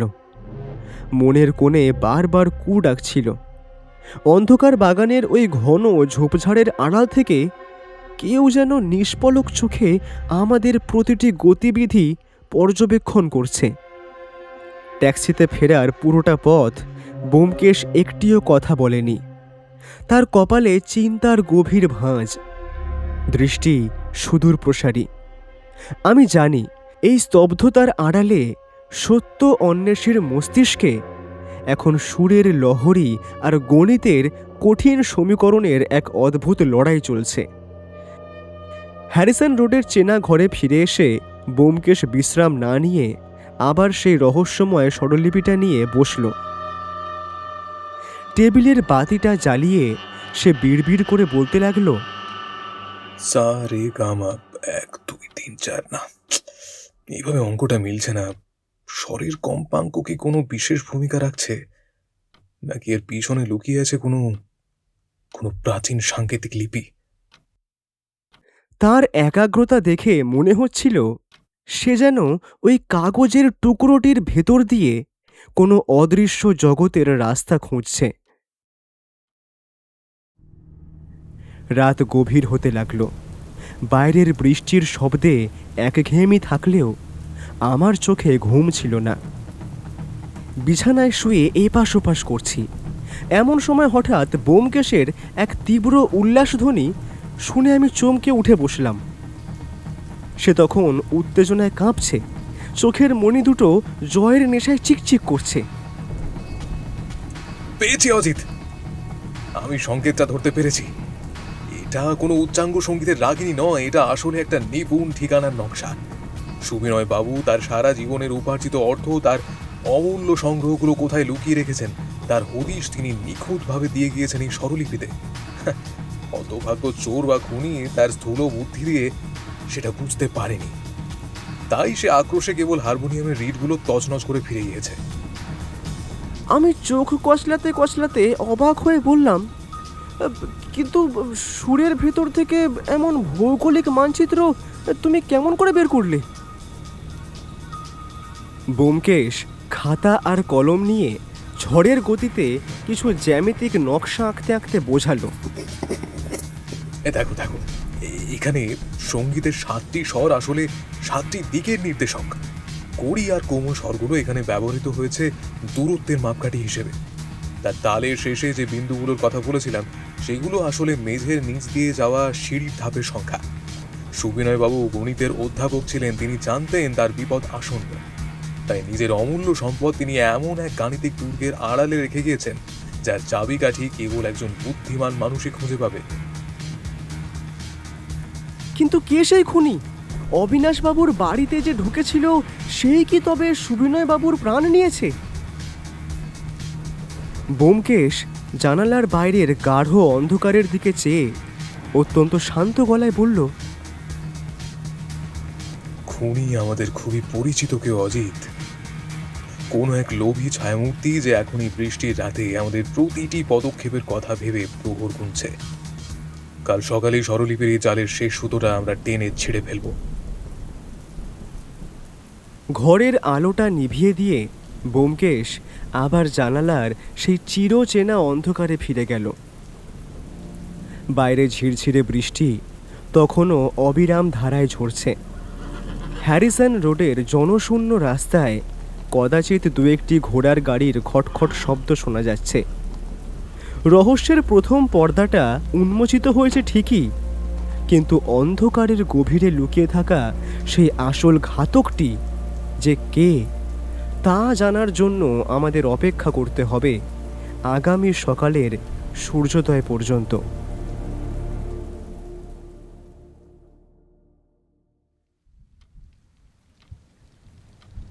পরদিন সকালে যখন আমার তন্দ্রা ভাঙল, দেখলাম জানালার ওপারে আকাশের মুখ ভার হয়ে আছে। বৃষ্টির সেই উন্মত্ত তোড় এখন অনেকটা কমলেও বাতাসে এক ধরনের স্যাঁতস্যাঁতে ভিজে ভাব লেপ্টে আছে। ততক্ষণে ব্যোমকেশ পরিপাটি হয়ে তৈরি। ওর চোখের নিচে ক্লান্তির সামান্য কালচে ছায়া, তা দেখেই স্পষ্ট বোঝা যায় গত রাতের দীর্ঘ প্রহরগুলো সে ওই জটিল স্বরলিপির গোলক ধাঁধায় বিচরণ করেই কাটিয়েছে। সকালের চা খাওয়ার সময় ও ছিল একেবারে নিস্তব্ধ। চায়ের কাপে শেষ চুমুক দিয়ে ও হঠাৎ মুখ তুলে বলল, অজিত, গণিতবিদরা যখন সঙ্গীত রচনা করেন তখন তারা কেবল সুরের মূর্ছনা সৃষ্টি করেন না, তারা আসলে এক একটি দুর্ভেদ্য গাণিতিক সমীকরণ তৈরি করেন। সুবিনয়বাবু নিজের অজান্তেই এই কাগজের পাতায় এক মরণোত্তর যুদ্ধের ডাক দিয়ে গিয়েছেন। আমি জিজ্ঞাসু দৃষ্টিতে তাকাতেই ব্যোমকেশ বিশদ করতে শুরু করলো। তুমি 7টি সুরের কথা ভাবো, সা রে গা মা পা ধা নি। সুবিনয়বাবু তার ওই হলদে কাগজে এই 7টি সুরকে 7টি নির্দিষ্ট জ্যামিতিক বিন্দুর সংকেত হিসেবে ব্যবহার করেছেন। আর তালের শেষে যে রহস্যময় বিন্দুগুলো ছিল সেগুলো কোনো সংখ্যা নয়, সেগুলো ছিল স্রেফ দূরত্বের পরিমাপ। কিন্তু মুশকিল হলো শুরুর বিন্দুটা নিয়ে, অর্থাৎ ঠিক কোন জায়গা থেকে এই মাপযোগ শুরু করতে হবে তা না জানলে গোটা নকশাটাই এক অর্থহীন হিজিবিজি ছাড়া আর কিছুই নয়।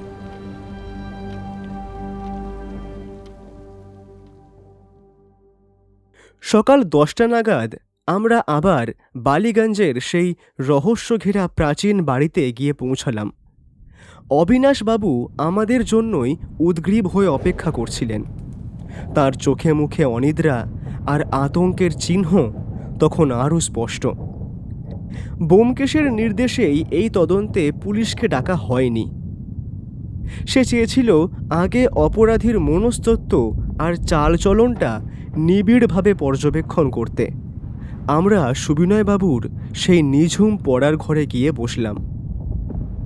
ব্যোমকেশ আবার নতুন করে ঘরটি পরীক্ষা করতে লাগলো। দেওয়ালের প্রতিটি তাকে থরে থরে সাজানো রাশি রাশি বই, যার অধিকাংশই উচ্চতর গণিত এবং সঙ্গীত তত্ত্বের ওপর লেখা।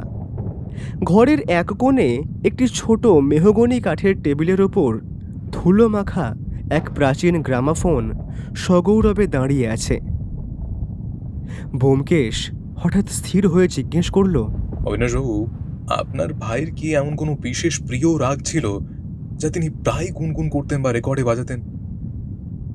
অবিনাশবাবু স্মৃতির পাতা হাতড়ে বললেন, সুবিনয় মালকোষ আর ভৈরব রাগিনী খুব পছন্দ করত। তবে মৃত্যুর ঠিক কয়েকদিন আগে থেকে লক্ষ্য করছিলাম সে একটা পুরনো রেকর্ড বারবার বাজাচ্ছে, কিন্তু রেকর্ডটা যে সে কিসের ছিল তা আমি সঠিকভাবে জানি না। ব্যোমকেশ তৎক্ষণাৎ গ্রামাফোনের পাশের রেকর্ডের তাকগুলো হাতড়াতে শুরু করলো। সেখানে অযত্নে পড়ে থাকা অজস্র রেকর্ডের মাঝে একটি নির্দিষ্ট জায়গা বেশ পরিষ্কার আর ধুলোহীন, অর্থাৎ অতি সম্প্রতি এখান থেকে কোনো রেকর্ড সরানো হয়েছে। ব্যোমকেশ একটা দীর্ঘশ্বাস ফেলে হতাশ গলায় বলল, শিকারী আমাদের চেয়ে এক কদম এগিয়ে আছে অজিত। সে হয়তো ইতিমধ্যে আসল রেকর্ডটা সরিয়ে ফেলেছে। ঠিক সেই মুহূর্তেই বাইরের বাগান থেকে একটা কর্কশ শব্দ আমাদের কানে এলো, যেন কেউ শুকনো পাতার উপর দিয়ে খুব দ্রুত আর সন্তর্পণে হেঁটে যাচ্ছে। ব্যোমকেশ ক্ষিপ্র গতিতে জানলার কাছে গিয়ে দাঁড়ালো। নিচের বাগানের এক কোণে দেখা গেল একজন মালি নিচু হয়ে কাজ করছে, কিন্তু সেই মালির চালচলন আর হাবভাব কেমন যেন অস্বাভাবিক। সে মাটির দিকে নিবদ্ধ থাকার চেয়ে চারপাশটা বেশ সতর্কভাবে পর্যবেক্ষণ করছে। ব্যোমকেশ নিচু স্বরে আমাকে নির্দেশ দিল, অজিত, তুমি আর অবিনাশবাবু এখানে বসে গল্প করো। আমি একবার বাগানটা নিচ থেকে ঘুরে আসছি। তবে সাবধান, কেউ যেন টেরও না পায় যে আমি বিশেষ কিছু খুঁজছি। ব্যোমকেশ ঘর থেকে বেরিয়ে যাওয়ার পর আমি আর অবিনাশবাবু নানা বিষয়ে আলাপ শুরু করলাম। অবিনাশবাবু তার ছোট ভাইয়ের কথা বলতে গিয়ে বারবার আবেগপ্রবণ হয়ে পড়ছিলেন।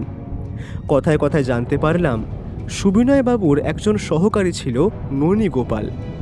সে তার পাণ্ডুলিপি নকল করার কাজ করত, কিন্তু আশ্চর্যের বিষয় হলো সুবিনয়বাবুর মৃত্যুর পর থেকেই সেই ননী গোপালের আর কোনো পাত্তা নেই। আমি জিজ্ঞেস করলাম, মানে তার সম্পর্কে কোনো বিশেষ তথ্য কি আপনাদের কাছে আছে? তেমন কিছু জানি না অজিতবাবু। লোকটা ছিল বড্ড কম কথা বলা স্বভাবের, সারাক্ষণ মাথা নিচু করে নিজের কাজে ডুবে থাকত। সুবিনয় তাকে অন্ধের মতো বিশ্বাস করত। প্রায় 1 ঘন্টা পর ব্যোমকেশ ঘরে ফিরে এলো। ওর কপালে চিন্তার রেখাগুলো এখন আগের চেয়েও অনেক বেশি গভীর। ও ঘরে ঢুকেই গম্ভীর গলায় প্রশ্ন করল, অবিনাশবাবু, আপনার ওই মালি কি বাড়িতে নতুন কাজে ঢুকেছে? অবিনাশবাবু আকাশ থেকে পড়লেন। অবাক হয়ে বললেন, না তো ব্যোমকেশবাবু, রামদিন তো এই বাড়িতে আজ প্রায় 10 বছর ধরে বিশ্বস্তভাবে কাজ করছে। কেন বলুন তো, কোনো সমস্যা? ব্যোমকেশ কোনো উত্তর দিল না, শুধু জানলার ওপারে সেই মালির দিকে আরও একবার তীক্ষ্ণ দৃষ্টিতে তাকিয়ে রইল। অবিনাশবাবুর উত্তরের রেশ কাটতে না কাটতেই ব্যোমকেশ অত্যন্ত শান্ত অথচ গম্ভীর গলায় বলল, আমি জানি রামদিন আপনার বহুদিনের পুরনো বৃত্ত, কিন্তু আজ বাগানে যে মানুষটি মালির বেশে ঘোরাফেরা করছে সে অন্তত রামদিন নয়। দূর থেকে তার চালচলন দেখেই আমার খটকা লেগেছিল। তার হাতের তালু আর আঙুলগুলো খেয়াল করেছেন? মালিদের হাত হয় রুক্ষ আর খসখসে, কিন্তু এই লোকটার আঙুলগুলো বড্ড বেশি মসৃণ আর লম্বা, যা কেবল কোনো সূক্ষ্ম কাজের সাথে যুক্ত মানুষেরই হতে পারে। আর তার নজর তো মাটির দিকে নেই বললেই চলে। লোকটা বারবার অত্যন্ত সতর্কভাবে বাগানের উত্তর পূর্ব কোণের ওই প্রাচীন জাম গাছটার দিকে তাকাচ্ছিল, যেন ওই গাছটার আড়ালে কোনো গোপন সত্য তার অপেক্ষায় দাঁড়িয়ে আছে। ব্যোমকেশের এই বিশ্লেষণ শুনে আমার শিরদাঁড়া দিয়ে একটা হিম শীতল স্রোত বয়ে গেল। তার মানে কি খুনি শুধু অপরাধ করেই ক্ষান্ত হয়নি? সে কি এখনও এই নির্জন বাড়ির আশেপাশে আমাদের প্রতিটি পদক্ষেপের ওপর ওত পেতে আছে? ঘরের স্তব্ধতার মাঝে কেবল জানালার বাইরে বাতাসের শন শন শব্দ শোনা যাচ্ছিল। ব্যোমকেশ আবার সেই হলদেটে স্বরলিপিটা ড্রয়ার থেকে বের করে টেবিলের ওপর মেলল। তার চোখ দুটো তখন অদ্ভুত এক সন্ধানী আলোয় জ্বলছে। ও আপন মনেই বিড়বিড় করে বলতে লাগলো, পা এবং নি পঞ্চম আর নিঘাত। হিন্দুস্তানি শাস্ত্রীয় সঙ্গীতে এই স্বর দুটোর গুরুত্ব অপরিসীম, কিন্তু এই বিশেষ স্বরলিপিটিতে একটা অদ্ভুত অসঙ্গতি লক্ষ্য করেছে অজিত।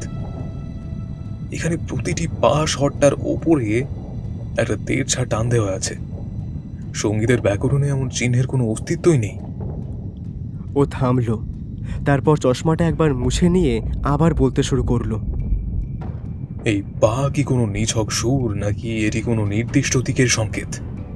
সুবিনয় বাবু কি এর মাধ্যমে পশ্চিম বা পূর্ব এমন কোনো বিশেষ দিকের কথা বলতে চেয়েছেন, নাকি পা দিয়ে তিনি কোনো বিশেষ বস্তুর প্রতি ইঙ্গিত করেছেন যা এই রহস্যের জট খুলে দেবে? ব্যোমকেশ আবার জানালার দিকে ফিরল। বাগানের সেই রহস্যময় ছদ্মবেশী মালি আর জাম গাছটার রহস্য যেন এবার আরও ঘনীভূত হতে লাগল। ঘরের গুমোট আবহাওয়া আর ব্যোমকেশের এই সাংকেতিক প্রশ্নগুলো মিলেমিশে এক উত্তেজনাকর পরিস্থিতির সৃষ্টি করল। হঠাৎ ব্যোমকেশের সন্ধানী দৃষ্টি আটকে গেল ঘরের কোণে রাখা একটি বৃহদাকার সেতারের ওপর। ধুলো মাখা ঘরটিতে একটি কাঁচের আলমারির ভেতর সেতারটি এমনভাবে রাখা ছিল যেন কোনো পবিত্র দেব বিগ্রহ। ব্যোমকেশ ধীর পদে এগিয়ে গিয়ে আলমারির কপাট খুলল। সেতারটি হাতে নিয়ে অতি সন্তর্পণে তারগুলোতে আঙুল ছোঁয়ালো। জংধরা তারের এক বিষণ্ণ ঝংকার ঘরটিতে প্রতিধ্বনিত হল। সেতারের তম্বুরার ওপর রূপোর সূক্ষ্ম কাজ করা একটি বিচিত্র নকশা ছিল।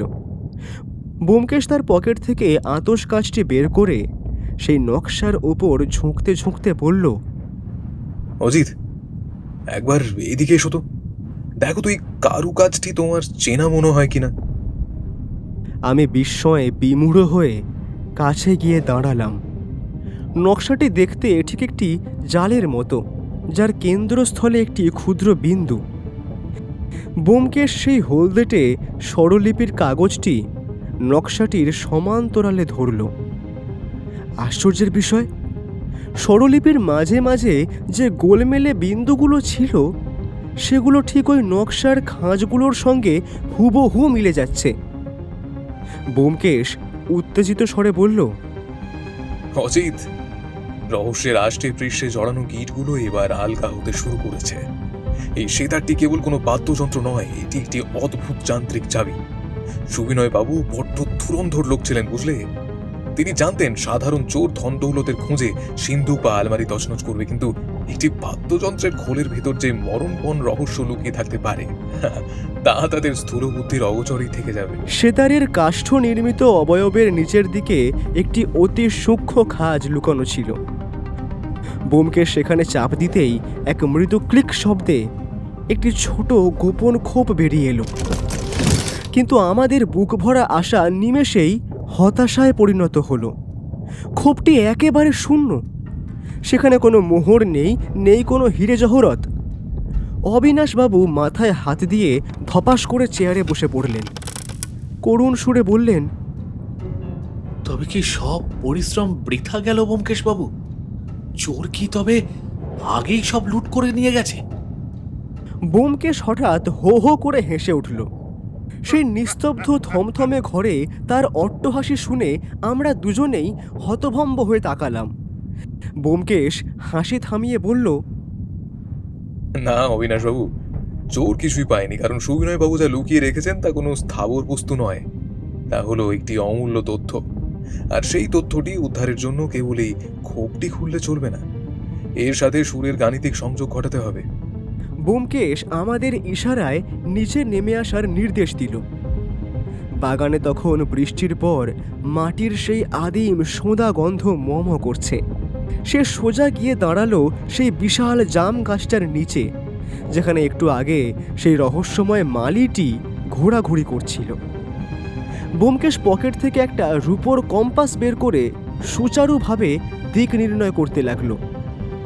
ও যেন মনে মনে কোনো অদৃশ্য ম্যাপ মেলাচ্ছে। ও বলল, অজিত, এই গাছ থেকে যদি আমরা 7 কদম উত্তর দিকে যাই এবং সেখান থেকে পুনরায় 5 কদম পূর্ব দিকে ঘুরি, তবে আমরা ঠিক একটা নির্দিষ্ট বিন্দুর উপর পৌঁছাব। স্বরলিপির সেই পা এবং নি স্বরগুলো আসলে এই উত্তর পূর্ব কোণ আর দূরত্বেরই গাণিতিক নির্দেশ দিচ্ছিল। আমরা ব্যোমকেশের নির্দেশিত পথে অতি সাবধানে পা ফেলে ফেলে এগোতে লাগলাম। বাগানের সেই অংশটি বুনো ঝোপঝাড় আর লতা পাতায় অন্ধকার হয়ে আছে। সেখানে পৌঁছে ব্যোমকেশ হাঁটু গেড়ে বসল এবং ঝোপগুলো দুহাতে সরিয়ে নিচু হয়ে মাটি পরীক্ষা করতে লাগলো।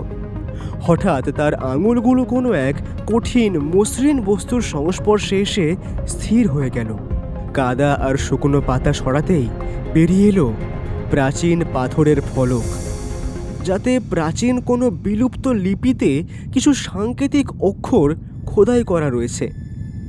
ফলকটির ঠিক মাঝখানে একটি ছিদ্র, যা দেখে স্পষ্ট বোঝা যায় সেখানে কোনো বিশেষ চাবি বা দণ্ড প্রবেশ করাবার সংস্থান রয়েছে।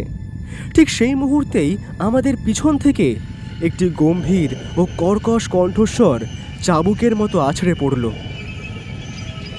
সরে দাঁড়ান ব্যোমকেশ বাবু, অনেক কসরত করেছেন, আর নয়। আমরা চমকে ফিরে তাকালাম। দেখলাম হাতের মুঠো একটি কালো রিভলভার স্থির লক্ষ্য করে দাঁড়িয়ে আছেন এক যুবক। তার পরনে ছেঁড়া মালির পোশাক থাকলেও চোখের মণি দুটোয় এক তীব্র আদিম হিংস্রতা জ্বলছে। এই সেই ছদ্মবেশী কানাই ওরফে আসল অপরাধী। ব্যোমকেশ বিন্দুমাত্র বিচলিত হলো না, এমনকি তার চোখের পাতাও কাঁপল না। সে অত্যন্ত শান্ত গলায় বলল, ননীগোপাল বাবু, আমি জানতাম আপনি ছায়ার মতো আমাদের অনুসরণ করছেন। সুবিনয় বাবু ব্যক্তিগত সহকারী হয়ে তার আজীবনের গবেষণায় ফলটি আপনি একাই ভোগ করতে চেয়েছিলেন। কিন্তু আপনি কি সত্যি জানেন এই পাষাণ ফলকের নিচে যা রক্ষিত আছে তা আদেও আপনার কোনো জাগতিক কাজে আসবে কিনা? ননীগোপাল দাঁতে দাঁত চেপে হিসহিসিয়ে উঠল। মিথ্যে কথা বলে আমাকে ভোলাবার চেষ্টা করবেন না। সুবিনয় বাবু মরার আগে নিজের কানে শুনেছিলেন এখানেই তার পূর্বপুরুষদের গুপ্ত রত্ন ভাণ্ডার আছে। আমি বহু বছর ধরে এই বাড়ির দাসত্ব করেছি শুধু এই দিনটির জন্য।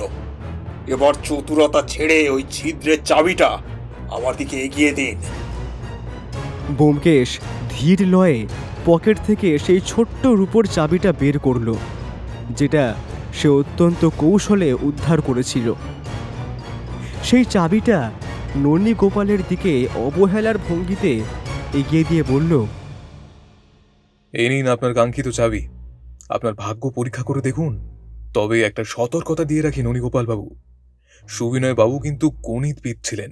সুর যদি ভুল হয় তবে তার পরিণাম কিন্তু সঙ্গীতের মতো মধুর হবে না। ননীগোপাল কাঁপা কাঁপা হাতে ব্যোমকেশের বাড়িয়ে দেওয়া চাবিটা গ্রহণ করল। তার চোখে তখন আদিম লালসা আর উন্মাদনার এক বিচিত্র সংমিশ্রণ। সে যখন ধীর পায়ে সেই প্রাচীন পাথরের ফলকটির দিকে এগোচ্ছিল, ব্যোমকেশ হঠাৎ আমার দিকে ফিরে চোখের একটি সূক্ষ্ম সংকেত করল। সেই চাউনি আমি চিনি। বিপদের এক অমোঘ ইঙ্গিত বহন করছিল তার সেই স্থির দৃষ্টি। আমি নিজের অজান্তেই পেশিগুলো শক্ত করে নিলাম। ঠিক সেই মুহূর্তে আকাশের বুক চিরে আবার মেঘের গুরুগম্ভীর গর্জন শোনা গেল। ঝোড়ো হাওয়া যেন হাহাকার করে সুবিনয় বাবুর বাগানের প্রাচীন গাছগুলোর ডালপালা নাড়িয়ে দিয়ে গেল। ননীগোপাল যখন জানু পেতে বসে চাবিটি ওই অন্ধকার ছিদ্রে প্রবেশ করালো, তখন চারপাশের পরিবেশে এক অস্বাভাবিক আর গুমোট নিস্তব্ধতা নেমে এলো। ব্যোমকেশ আমার কানের কাছে মুখ এনে অত্যন্ত নিচু স্বরে সতর্ক করল, অজিত, প্রতিটি সেকেন্ডের জন্য তৈরি থেকো। যে কোনো মুহূর্তে আমাদের ঝাঁপিয়ে পড়তে হবে। এই স্বরলিপির জাল ছিঁড়ে সত্য বেরিয়ে আসার সময় এবার সমাগত। ননীগোপাল সর্বশক্তি দিয়ে চাবিটা ঘোরালো। মুহূর্তের মধ্যে মাটির গভীর থেকে একটা যান্ত্রিক ঘর ঘর শব্দ শোনা গেল, যেন কোনো প্রাচীন দানব তার ঘুম ভেঙে নড়ে চড়ে বসেছে। কিন্তু পরক্ষণেই পাথরের ফলক থেকে কোনো প্রত্যাশিত রত্নভাণ্ডার বা মোহর বেরিয়ে এলো না।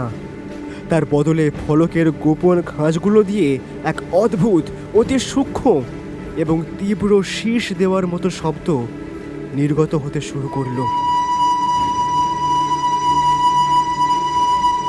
সেই শব্দের তীব্রতা এতই ভয়ানক যে ননীগোপাল যন্ত্রণায় আর্তনাদ করে কানে হাত দিয়ে মাটিতে বসে পড়ল। শব্দের সেই তীব্র কম্পন আমাদের বুকের পাঁজরে হাতুড়ির মতো আঘাত করছিল। মনে হচ্ছিল যেন মাথাটা এক অসহ্য যন্ত্রণায় ফেটে যাবে। ব্যোমকেশ সেই সুযোগটি হারালো না।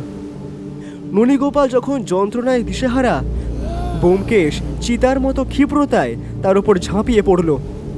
ননীগোপালের হাত থেকে রিভলভারটি ছিটকে দূরে কাদার ওপর গিয়ে পড়ল। আমি তৎক্ষণাৎ দৌড়ে গিয়ে ননীগোপালের ওপর চেপে বসলাম এবং তাকে শক্ত করে জাপটে ধরলাম। কিন্তু সেই কান ফাটানো শব্দ থামছিলই না। ব্যোমকেশ ননীগোপালকে ছেড়ে দিয়ে দ্রুত ফলকটির ওপর ঝুঁকে পড়ল। সে তার আঙুলগুলো দিয়ে পাথরের বিশেষ বিশেষ খাঁজে একটি নির্দিষ্ট ছন্দে আর দ্রুততায় চাপ দিতে শুরু করলো। আশ্চর্য, যেন সে মাটির বুকে কোনো অদৃশ্য পিয়ানো বা স্বরলিপি বাজাচ্ছে।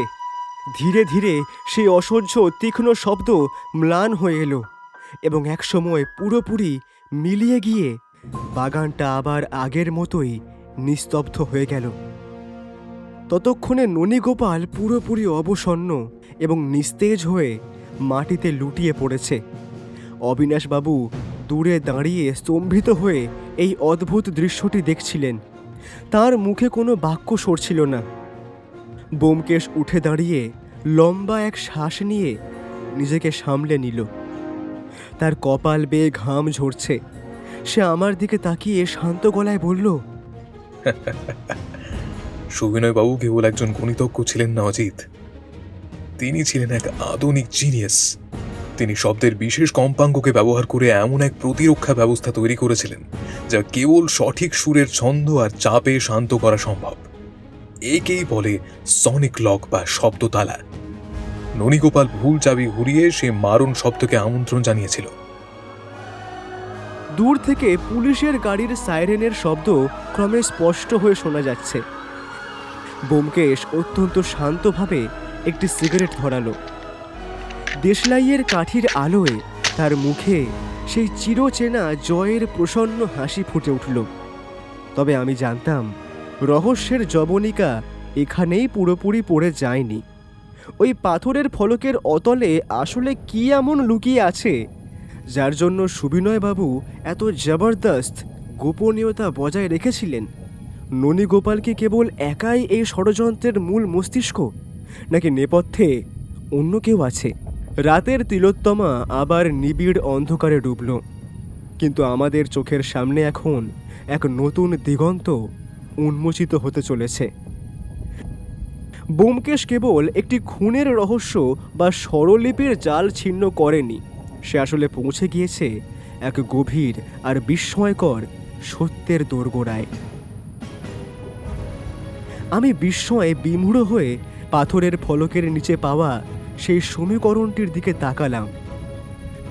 আমার কাছে যা কেবল জটিল গাণিতিক হিজিবিজি, ব্যোমকেশের কাছে তা যেন এক জাদুকরী মানচিত্র। আমি অবাক হয়ে বললাম, এ তো দেখছি বীজগণিতের অঙ্ক ব্যোমকেশ। এর সঙ্গে সঙ্গীত বা খুঁড়ের কি সম্পর্ক হতে পারে? ব্যোমকেশ এক অদম্য উত্তেজনায় অধীর হয়ে উঠল।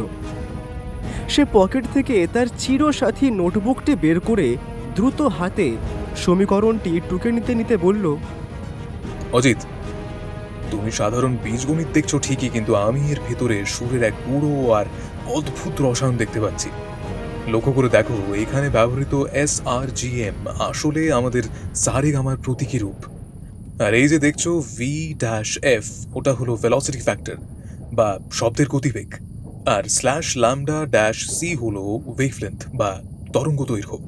সুবিনয় বাবু নিজের মেধায় এমন এক অনন্য সুর তত্ত্ব আবিষ্কার করেছিলেন যা দিয়ে অতি গোপন কোনো তথ্যকে সুরের তরঙ্গের আবহে লুকিয়ে রাখা সম্ভব।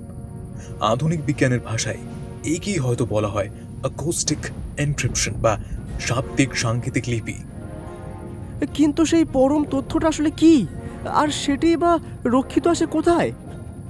আমি ধৈর্য হারিয়ে প্রশ্ন করলাম। ব্যোমকেশ উত্তর না দিয়ে মাটির নিচের সেই গোপন কুঠুরি থেকে উদ্ধার করা জং ধরা টিনের বাক্সটার দিকে হাত বাড়ালো। বাক্সটা খোলার সাথে সাথেই তার ভেতর থেকে বেরিয়ে এলো একটি অতি প্রাচীন গ্রামাফোন রেকর্ডের ভাঙা কয়েকটি টুকরো এবং হলদেটে হয়ে যাওয়া এক টুকরো কাগজ। সেই কাগজে কম্পিত হাতে কেবল একটি ঠিকানা লেখা, 40 নম্বর কৈলাস বোস স্ট্রিট, কলকাতা 6।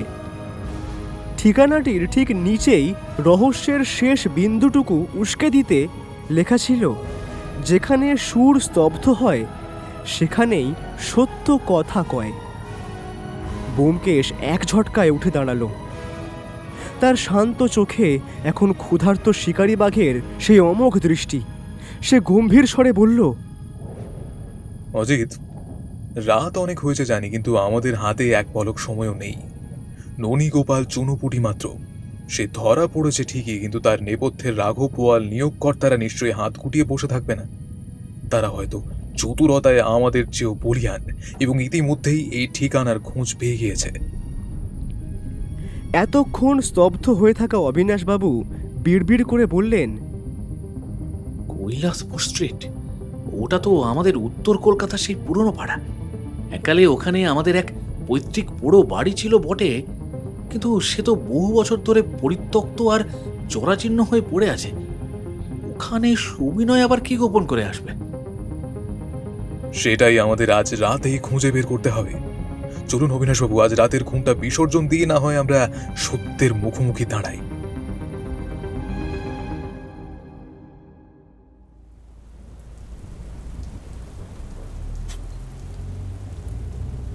বাইরে তখন ঝরঝর করে বৃষ্টি পড়ছে।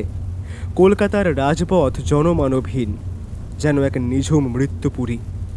আমাদের ট্যাক্সি যখন উত্তর কলকাতার সেই আঁকা বাঁকা সরু গলিতে প্রবেশ করল, তখন গির্জার ঘড়িতে রাত 2টোর ডঙ্কা বাজছে। গ্যাসের আলোগুলো মিটমিট করে জ্বলছে, আর রাস্তার জমা জলে সেই আলোর দীর্ঘ ছায়া এক অশরীরী নাচের মতো কাঁপছে। কৈলাস বোস স্ট্রিটের 40 নম্বর বাড়িটি অন্ধকারের গহ্বরে এক প্রাচীন প্রেতপুরীর মতো মাথা উঁচু করে দাঁড়িয়ে আছে। নোনা ধরা দেওয়াল, ভাঙা খড়খড়ি আর সদর দরজার সেই সিংহমুখ কড়াটা মরিচা পড়ে এক বীভৎস রূপ ধারণ করেছে। বাড়ির সামনে ট্যাক্সি থামিয়ে আমরা যখন নামলাম, তখন চারদিক থমথমে নিস্তব্ধ। ব্যোমকেশ তার টর্চের আলো ফেলে সদর দরজার তালাটা নিবিড়ভাবে পর্যবেক্ষণ করল। তালাটা প্রাচীন আমলের বটে, কিন্তু সম্প্রতি কেউ এটা খোলার জন্য অহেতুক কসরত করেছে। এ দেখো অজিত, চাবির গর্তের চারপাশে একদম নতুন আঁচড়ের দাগ।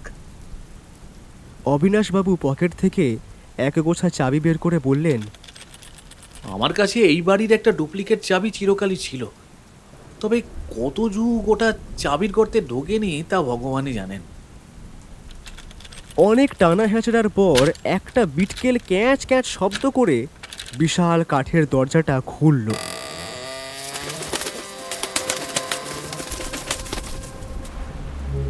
ভেতর থেকে এক দম বন্ধ করা ভ্যাপসা গন্ধ আর অজস্র বাদুড়ের ডানার ঝাপটানি আমাদের এক শীতল অভ্যর্থনা জানালো।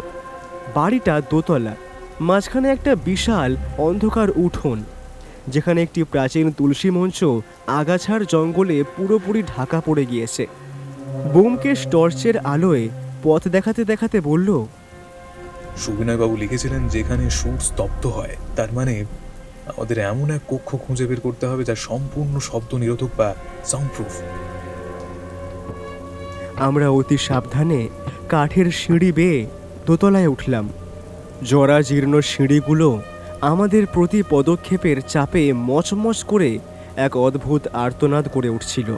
দোতলার অন্ধকার বারান্দা দিয়ে যাওয়ার সময় আমার বারবার মনে হচ্ছিল, অন্ধকারের কোনো এক চোরা কোণ থেকে একজোড়া তীক্ষ্ণ চোখ বুঝি আমাদের প্রতিটি ভঙ্গি গভীর মনোযোগে পর্যবেক্ষণ করছে।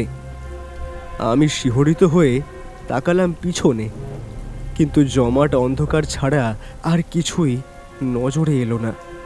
মনের ভুল ভেবে নিজেকে প্রবোধ দেওয়ার চেষ্টা করলাম।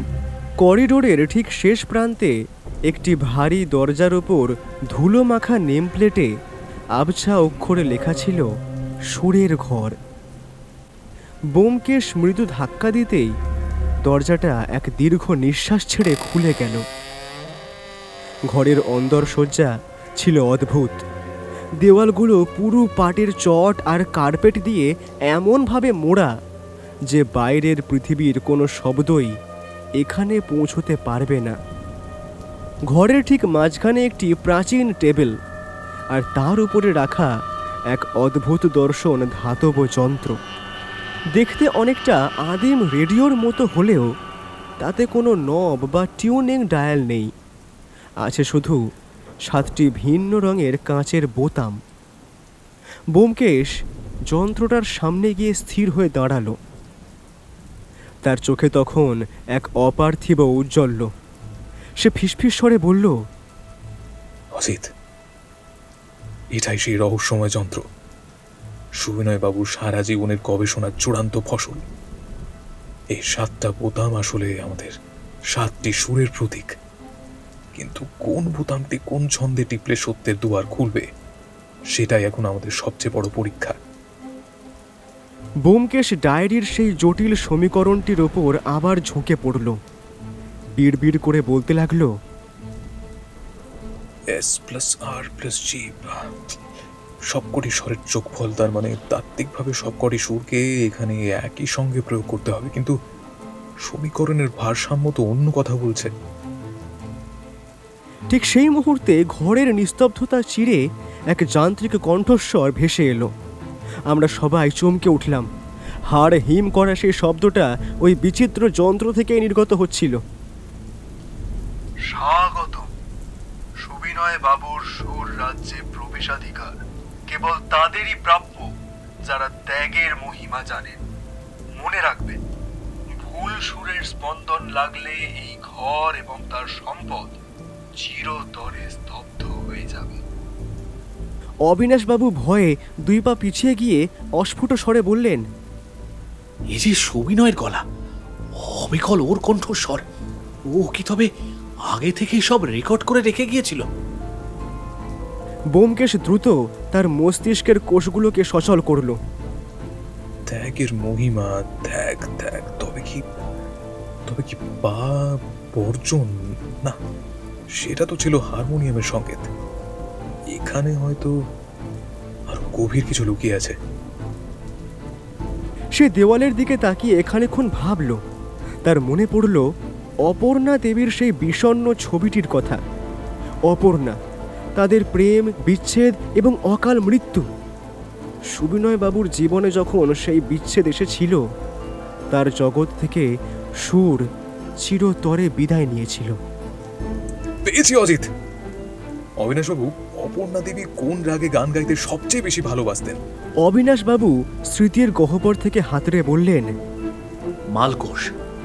সে মালকোষের ওস্তাদ ছিল। মালকোষ? ব্যোমকেশ চোখ বন্ধ করে যেন সেই রাগিনীর সুর মনে করার চেষ্টা করল। মালকোষ রাগে ঋষভ, রে এবং পঞ্চম পা পূজিত, অর্থাৎ এই রাগে রে আর পা ব্যবহৃত হয় না। সুবিনয় বাবু ত্যাগের মহিমা বলতে আসলে তার প্রিয়তমা পত্নীর প্রিয় রাগিনীর সেই পূজিত সুর দুটির কথাই বলতে চেয়েছেন। ব্যোমকেশ আর এক মুহূর্ত নষ্ট না করে যন্ত্রটির সামনে ঝুঁকে পড়ল। 7টি রঙিন বোতামের মধ্যে থেকে সে সা, গা, মা, ধা এবং নি এই 5টি বোতাম শক্ত করে টিপে ধরল এবং রে আর পা এর বোতাম দুটো সে সযত্নে এড়িয়ে গেল। মুহূর্তের মধ্যে সেই অন্ধকার ঘরে এক মায়াবী নীল আলো জ্বলে উঠল। সেই যন্ত্রের ভিতর থেকে এক যান্ত্রিক ঘর ঘর শব্দে একটি গোপন ট্রে বেরিয়ে এলো। তাতে রাখা একটি ছোট কাঁচের শিশি এবং একটি মাইক্রোফিল্মের রোল। ব্যোমকেশ শিশিটি তুলে নিয়ে তীক্ষ্ণ দৃষ্টিতে পরীক্ষা করতে করতে বলল, অজিত, সুবিনয় বাবু এমন এক রাসায়নিক যৌগ আবিষ্কার করেছিলেন যা কোয়ান্টাম ফিজিক্সের জটিল সমস্যার সমাধান দিতে পারে, আর এই মাইক্রোফিল্মে লুকিয়ে আছে সেই অমোঘ ফর্মুলা। ঠিক সেই মাহেন্দ্র ক্ষণেই বাইরের কাঠের সিঁড়িতে ভারী বুটের শব্দ শোনা গেল।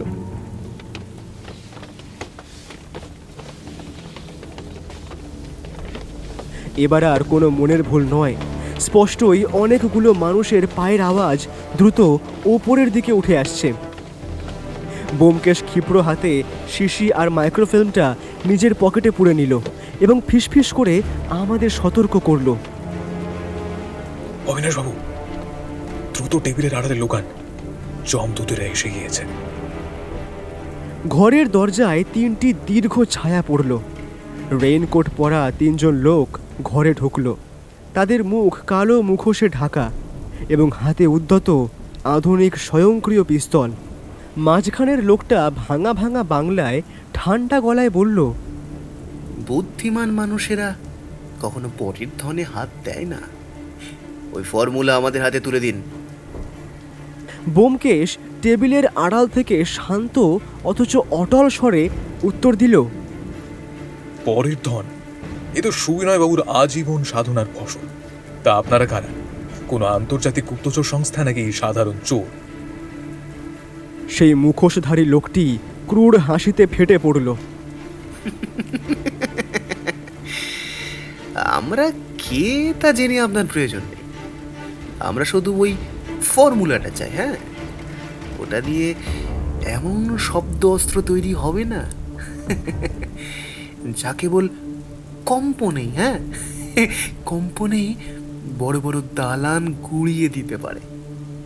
সুবিনয় বোকা ছিল, বোকা। সে এর বাণিজ্যিক গুরুত্ব বোঝেনি। ওটা দিয়ে দিন বক্সি সাহেব, নইলে এই সুরের ঘর আপনার চিরস্থায়ী কবরে পরিণত হবে। ব্যোমকেশ ধীর পায়ে টেবিলের আড়াল থেকে বেরিয়ে এলো। তার হাতে ধরা সেই ভাঙা রেকর্ডের এক টুকরো ভাঙা অংশ। সে শান্ত গলায় বলল, আপনারা হয়তো ধ্বংসের অস্ত্র চান, কিন্তু সুবিনয় বাবু চেয়েছিলেন মানব জাতির শান্তি। তিনি জানতেন এই ফর্মুলা ভুল হাতে পড়লে প্রলয় ঘটবে, তাই তিনি এর চাবি রেখে গিয়েছিলেন এক বৈরাগ্য মাখা রাগের মধ্যে। আপনারা তা কখনোই পাবেন না। বাজে কথা রাখুন। লোকটা পিস্তলের ট্রিগারে আঙুল রাখল। ব্যোমকেশ মুহূর্তের মধ্যে হাতের সেই ভাঙা রেকর্ডের টুকরোটি ছুঁড়ে মারল দেওয়ালের পুরনো ফিউজ বক্সের দিকে।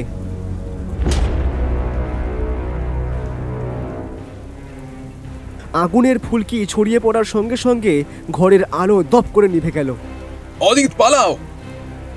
ব্যোমকেশের তীব্র চিৎকার ঘরটিতে প্রতিধ্বনিত হলো। অন্ধকারের মধ্যে শুরু হলো এক মরণপণ লড়াই। আমি অবিনাশবাবুর হাত ধরে দরজার দিকে ছুটলাম। ব্যোমকেশ অন্ধকারের সুযোগ নিয়ে তাদের উপর ঝাঁপিয়ে পড়ল। পিস্তলের গুলির শব্দ সেই শব্দ নিরোধক ঘরে বহু গুণ বেড়ে আমাদের কানে তালা লাগিয়ে দিচ্ছিল। ব্যোমকেশ জানত এই প্রতিধ্বনি এখন তার সবচেয়ে বড় অস্ত্র। সে দেওয়ালের গায়ে একটি বিশেষ প্যানেলে সজোরে লাথি মারল। সাউন্ড প্রুফিং ব্যবস্থা ভেঙে পড়তেই পিস্তলের গুলির আওয়াজ বিকট হয়ে আততায়ীদের কানে ফিরে এলো। তারা যন্ত্রণায় কুঁকড়ে যেতেই আমরা বারান্দার দিকে দৌড়ে গেলাম, কিন্তু নিচেও শত্রুর লোক মোতায়েন ছিল। আমরা দোতলার বারান্দায় আটকা পড়লাম। সামনে সশস্ত্র শত্রু, পেছনে অন্ধকার মৃত্যু। ব্যোমকেশ হাঁপাচ্ছিল, তার কপালে রক্তের দাগ। সে পকেট থেকে সেই শিশিটি বের করে বারান্দার রেলিংয়ে ধরল। নিচের লোকগুলো তা দেখে চিৎকার করে উঠল, থামুন থামুন, ওটা আমাদের দিয়ে দিন, দিন। ব্যোমকেশ এক রহস্যময় হাসি হাসল এবার। তোমরা ভাবছো এই শিশির মধ্যে বিশ্বজয়ের চাবিকাঠি? বেশ, তবে এটাই তোমাদের শেষ ভাবনা হোক। কথাটি শেষ হওয়া মাত্রই সে ওই শিশিটি রেলিং থেকে ছেড়ে দিল। নিচে থাকা লোকটা শিশিটি লুফে নিতে ঝাঁপিয়ে পড়ল, কিন্তু ওই শিশিটি চাতালে আছড়ে পড়ে চূর্ণ বিচূর্ণ হয়ে গেল। ভয়াবহ কোনো বিস্ফোরণের বদলে বাতাসে কেবল গোলাপ জলের মিষ্টি সুবাস ছড়িয়ে পড়ল। আততায়ীরা যখন হতভম্ব, ঠিক তখনই পুলিশের সাইরেন আর বরদাচরণ বাবুর গম্ভীর কণ্ঠস্বর গোটা বাড়ি কাঁপিয়ে দিল। হাতের খেলনা ফেলে দিন মশাই, পুলিশ চারপাশ ঘিরে ফেলেছে। এক নিমেষে পরিস্থিতির আমূল পরিবর্তন ঘটল। দুষ্কৃতীরা পালাবার চেষ্টা করেও পুলিশের জালে আটকা পড়ল। ব্যোমকেশ সিঁড়িতে বসে একটি সিগারেট ধরিয়ে আমার দিকে তাকিয়ে চোখ টিপল। তার পকেটে তখনও সেই আসল মাইক্রোফিল্মটি সুরক্ষিত ছিল। সে ম্লান হেসে বলল, অজিত, সুরের ভাঁজে যেমন সত্য থাকে, তেমনি মায়ার ভাঁজেও সত্যকে আড়াল করতে হয়। বরদাচরণ বাবু হাতকড়া পরানো আসামিদের পুলিশের ভ্যানে তোলার নির্দেশ দিয়ে আমাদের দিকে ফিরে চাইলেন। তার মুখে এক ধরনের তৃপ্তির হাসি। তিনি বললেন, অঙ্কেশ বাবু, আপনার টেলিফোনটা ঠিক সময় পেয়েছিলাম। অনিগোপালকে জেরা করে এই আন্তর্জাতিক চক্রের কথা আমরা আঁচ করতে পেরেছিলাম ঠিকই, তো আপনি যে ঝড়ের বেগে আগেই এখানে পৌঁছে মক্ষম চালটা দেবেন সেটা কল্পনাও করতে পারিনি। ব্যোমকেশ পোড়ো বাড়ির ধুলো মাখা সিঁড়ি দিয়ে নিচে নেমে এসে শান্ত গলায় বলল, দেরি করলে সুবিনয়বাবু সারা জীবনের সাধনা আর তার শেষ ইচ্ছা কোনোটাই রক্ষা করা যেত না বরদাচরণবাবু। এরা সামান্য অপরাধী নয়, এরা এক আন্তর্জাতিক মারণাস্ত্র চোরাচালানকারী দলের সক্রিয় সদস্য। সুবিনয়বাবুর অনন্য বৈজ্ঞানিক ফর্মুলা চুরি করে এরা সনিক ওয়েপন বা শব্দ কামান বানাতে চেয়েছিল। এদের নিয়ে যান। আপাতত হাজতের আতিথেয়তায় এদের মুখ থেকে আরও তথ্য বের করা জরুরি। পুলিশের গাড়িগুলো একে একে সাইরেন বাজিয়ে চলে যাওয়ার পর কৈলাস বোস স্ট্রিটের সেই জরাজীর্ণ বাড়িটা আবার গভীর নিস্তব্ধতায় ডুবে গেল। অবিনাশবাবু তখনও উত্তেজনায় কাঁপছেন। তার চোখে মুখে বিস্ময় আর আতঙ্কের ঘোর এখনো কাটেনি। তিনি ফিসফিস করে জিজ্ঞেস করলেন, অঙ্কেশ বাবু, ওই কাঁচের শিশিটা তো নকল ছিল বুঝলাম, কিন্তু সেই আসল ফর্মুলা সুবিনয় যা আঁকলে রেখেছিল সেটা কি সত্যি ওই মাইক্রোফিল্মের রোলে আছে? ব্যোমকেশ তার পকেটে হাত দিয়ে সেই মূল্যবান রত্নটি অনুভব করল। আগে হ্যাঁ অবিনাশবাবু, সত্যটা এই অতি ক্ষুদ্র ফিল্মের মধ্যেই বন্দী আছে। তবে এই অমুক সত্যের পূর্ণ স্বরূপ উদ্ঘাটনের জন্য আমাদের হ্যারিসন রোডের ল্যাবরেটরিতে ফিরতে হবে। এই ভাঙাচোরা অন্ধকার বাড়িতে যন্ত্রপাতি আর আলোর বড়ই অভাব।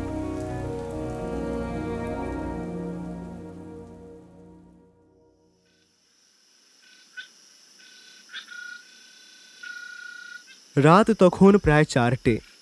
শ্রাবণের অবিরাম বৃষ্টি শেষ পর্যন্ত থেমেছে, তবে আকাশের মেঘ এখনও পুরোপুরি কাটেনি। আমরা যখন ট্যাক্সি করে বাড়ির দিকে ফিরছি, তখন জানালার বাইরের চলন্ত শহরটাকে দেখে আমার মনে হচ্ছিল আমরা যেন এক মহাপ্রলয়ের কিনারা থেকে এক নতুন যুগে ফিরে এলাম।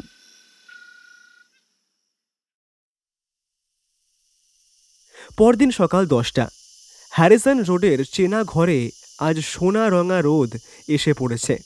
বাইরের পৃথিবীর কোলাহল ঘরের জানালায় এসে আছড়ে পড়েছে। ব্যোমকেশ তার প্রজেক্টর আর অনুবীক্ষণ যন্ত্রের সামনে পাথরের মূর্তির মতো বসে আছে। আমি আর অবিনাশবাবু রুদ্ধশ্বাসে তার পেছনে দাঁড়িয়ে। বৌঠান আমাদের জন্য কফি আর জলখাবার রেখে গিয়েছে বটে, কিন্তু উত্তেজনায় কারোরই সেদিকে নজর নেই। ব্যোমকেশ মাইক্রোফিল্মটি সযত্নে প্রজেক্টরে সেট করল। দেওয়ালে টাঙানো সাদা পর্দার ওপর ঝিলিক দিয়ে ফুটে উঠল সুবিনয় বাবুর সুছাদ হাতের লেখা আর কিছু অত্যন্ত জটিল গাণিতিক নকশা। পর্দার ঠিক মাঝখানে একটি শিরোনাম ভেসে উঠল, শব্দ তরঙ্গ দ্বারা ধমনীর অবরোধ বিনাশের পদ্ধতি, সনিক থ্রম্বোলাইসিস। থ্রম্বোলাইসিস? এ তো চিকিৎসার পরিভাষা ব্যোমকেশ। এর অর্থ তো মানুষের রক্তনালীতে জমাট বাঁধা রক্ত গলিয়ে দেওয়া। ঠিক তাই অজিত। সুবিনয়বাবু কোনো মারণাস্ত্র তৈরি করেননি। তিনি উদ্ভাবন করেছিলেন এক যুগান্তকারী জীবনদায়ী প্রযুক্তি। শব্দ তরঙ্গের একটি নির্দিষ্ট কম্পাঙ্ক ব্যবহার করে তিনি চেয়েছিলেন হৃদরোগীর ধমনীর ব্লকেজ বা জমাট রক্ত কোনো কাঁটা ছেঁড়া ছাড়াই গলিয়ে দিতে। পর্দায় যন্ত্রটির গাণিতিক কার্যপ্রণালী ফুটে উঠল। তাতে দেখা গেল মানুষের শরীরের নরম টিস্যু বা হাড়ের বিন্দুমাত্র ক্ষতি না করে কেবল সূক্ষ্ম একটি কম্পাঙ্ক প্রয়োগ করলে তা ধমনীর ভেতরকার পাথর সম বাধাকে চূর্ণ করে দিতে পারে। অবিনাশবাবু হাহাকার করে উঠলেন, হৃদরোগ? সুবিনয় তো সে হৃদরোগেই মারা গেল।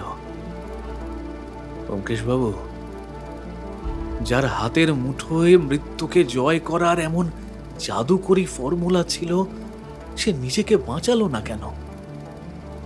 ব্যোমকেশ স্লাইড পরিবর্তন করল। পরের পাতায় সুবিনয় বাবুর একটি হাতে লেখা ব্যক্তিগত নোট ফুটে উঠল। তাতে লেখা ছিল, আমার আবিষ্কার সফল, কিন্তু তা বড্ড বেশি ভয়ঙ্কর। আমি পরীক্ষা করে দেখেছি, যে কম্পাঙ্ক ধমনীর ব্লকেজ সরাতে পারে, সেই একই তরঙ্গের সামান্য বিকৃতি ঘটালে তা মানুষের মগজ বা ফুসফুস মুহূর্তের মধ্যে ছিন্ন ভিন্ন করে দিতে পারে। একদল অসাধু লোক আমার এই গোপন গবেষণার কথা জেনে গেছে। তারা একে আরোগ্যের কাজে নয়, বরং ব্যবহার করতে চায় সনিক ক্যানন হিসেবে। তাই আমি সিদ্ধান্ত নিলাম, এই প্রযুক্তি আমি জগৎকে দেব না। আমার অকাল মৃত্যু হলেও ক্ষতি নেই, কিন্তু বিজ্ঞানের এই মারণ অভিশাপ যেন কোনোদিন নিরপরাধ মানুষের রক্ত না ঝরায়। অবিনাশবাবু কান্নায় ভেঙে পড়লেন। ওরে ওরে হতভাগা ভাই আমার, তুই সত্যের জন্য নিজেকেই তিলে তিলে শেষ করলি, তবু অন্যায়ের সঙ্গে আপোষ করলি না। ব্যোমকেশ কফের কাপে চুমুক দিয়ে জানলার দিকে তাকিয়ে বলল, সুবিনয়বাবু জানতেন তার আয়ু ফুরিয়ে আসছে, তাই তিনি এই অমূল্য জ্ঞানটুকু সম্পূর্ণ ধ্বংস করতে পারেননি। তিনি চেয়েছিলেন যদি ভবিষ্যতে কোনো সৎ ও বুদ্ধিমান মানুষ এই সুরের গোলকধাঁধা ভেদ করতে পারে, তবেই যেন মানবজাতি এর প্রকৃত সুবিধা পায়। আর তাই তিনি সুরের মায়াজালে আর গণিতের চটে ফর্মুলা আগলে রেখেছিলেন। কিন্তু অপর্ণা দেবীর মালকোষ রাগের রেকর্ডটা কেন চাবি হিসেবে ব্যবহার করলেন? ব্যোমকেশ হাসল, তবে সেই হাসিতে বিষাদ মাখানো ছিল। কারণ ওই নির্দিষ্ট রেকর্ডটিতে অপর্ণা দেবীর কণ্ঠস্বরের যে কম্পাঙ্ক বা ফ্রিকোয়েন্সি ছিল, তা ছিল সুবিনয়বাবুর ওই যন্ত্রের একমাত্র নিরাপত্তা চাবি। সুবিনয়বাবু বিশ্বাস করতেন যে সুর ভালোবাসার প্রতীক, সেই সুর দিয়ে কখনো ধ্বংসাত্মক কাজ করা সম্ভব নয়। ননীগোপাল বা ওই দুষ্কৃতীরা ফর্মুলা চুরি করলেও ওই যন্ত্র কোনোদিন চালাতে পারত না, কারণ তাদের কাছে যান্ত্রিক হিসাব থাকলেও অপর্ণার কণ্ঠের সেই আবেগময় কম্পাঙ্ক ছিল না। অবিনাশবাবু চোখের জল মুছে বললেন, ব্যোমকেশ বাবু, আপনি আমার ভাইয়ের মর্যাদা রক্ষা করছেন, কিন্তু এই বিপজ্জনক মাইক্রোফিল্ম নিয়ে আমি এখন কি করব? ব্যোমকেশ সেটি অবিনাশবাবুর হাতে তুলে দিয়ে বলল, নেই অবিনাশবাবু, এটি এখন আপনার উত্তরাধিকার। তবে আমার পরামর্শ হলো আপনি এটি ভারত সরকারের বিজ্ঞান গবেষণা বিভাগের হাতে তুলে দিন। আমি ব্যক্তিগতভাবে ডক্টর মেঘনাথ সাহা বা ডক্টর বোসের সঙ্গে কথা বলবো। রাষ্ট্রীয় নিরাপত্তায় থাকলে এর অপব্যবহারের ভয় থাকবে না, আর হয়তো কোনোদিন এই প্রযুক্তিতে হাজার হাজার হৃদরোগীর প্রাণ বেঁচে যাবে। অবিনাশবাবু কৃতজ্ঞতায় ব্যোমকেশের হাত চেপে ধরলেন। আমি তাই করব। সুবিনয় আজ সত্যি শান্তি পাবে। অবিনাশবাবু চলে যাওয়ার পর ঘরটা আবার শান্ত হয়ে এলো। বাইরের রাস্তায় ফেরিওয়ালার হাঁক শোনা যাচ্ছে। দৈনন্দিন কলকাতা তার চিরচেনা ছন্দে মেতে উঠেছে। আমি চেয়ারে হেলান দিয়ে বললাম, উফ, গত 24 ঘন্টায় যা ধকল গিয়েছে, ভাবতে অবাক লাগে যে এক টুকরো গানের স্বরলিপির মধ্যে এত বড় মহাজাগতিক রহস্য লুকিয়ে থাকতে পারে। ব্যোমকেশ জানালার কাছে গিয়ে দাঁড়ালো। আকাশের মেঘ ছিঁড়ে সোনালি রোদ এখন সারা জায়গায় ছড়িয়ে পড়েছে। ও ধীর স্বরে বলল, জানো অজিত, সুবিনয়বাবু প্রমাণ করে দিলেন যে সত্য আসলে নিবারণ নয়, সত্যকে সাজিয়ে নিতে হয়। তিনি সুরের আবরণে সত্যকে এমনভাবে বেঁধেছিলেন যাতে মিথ্যা তার পবিত্রতা নষ্ট না করতে পারে। এইকেই বলে সত্যমেব জয়তে।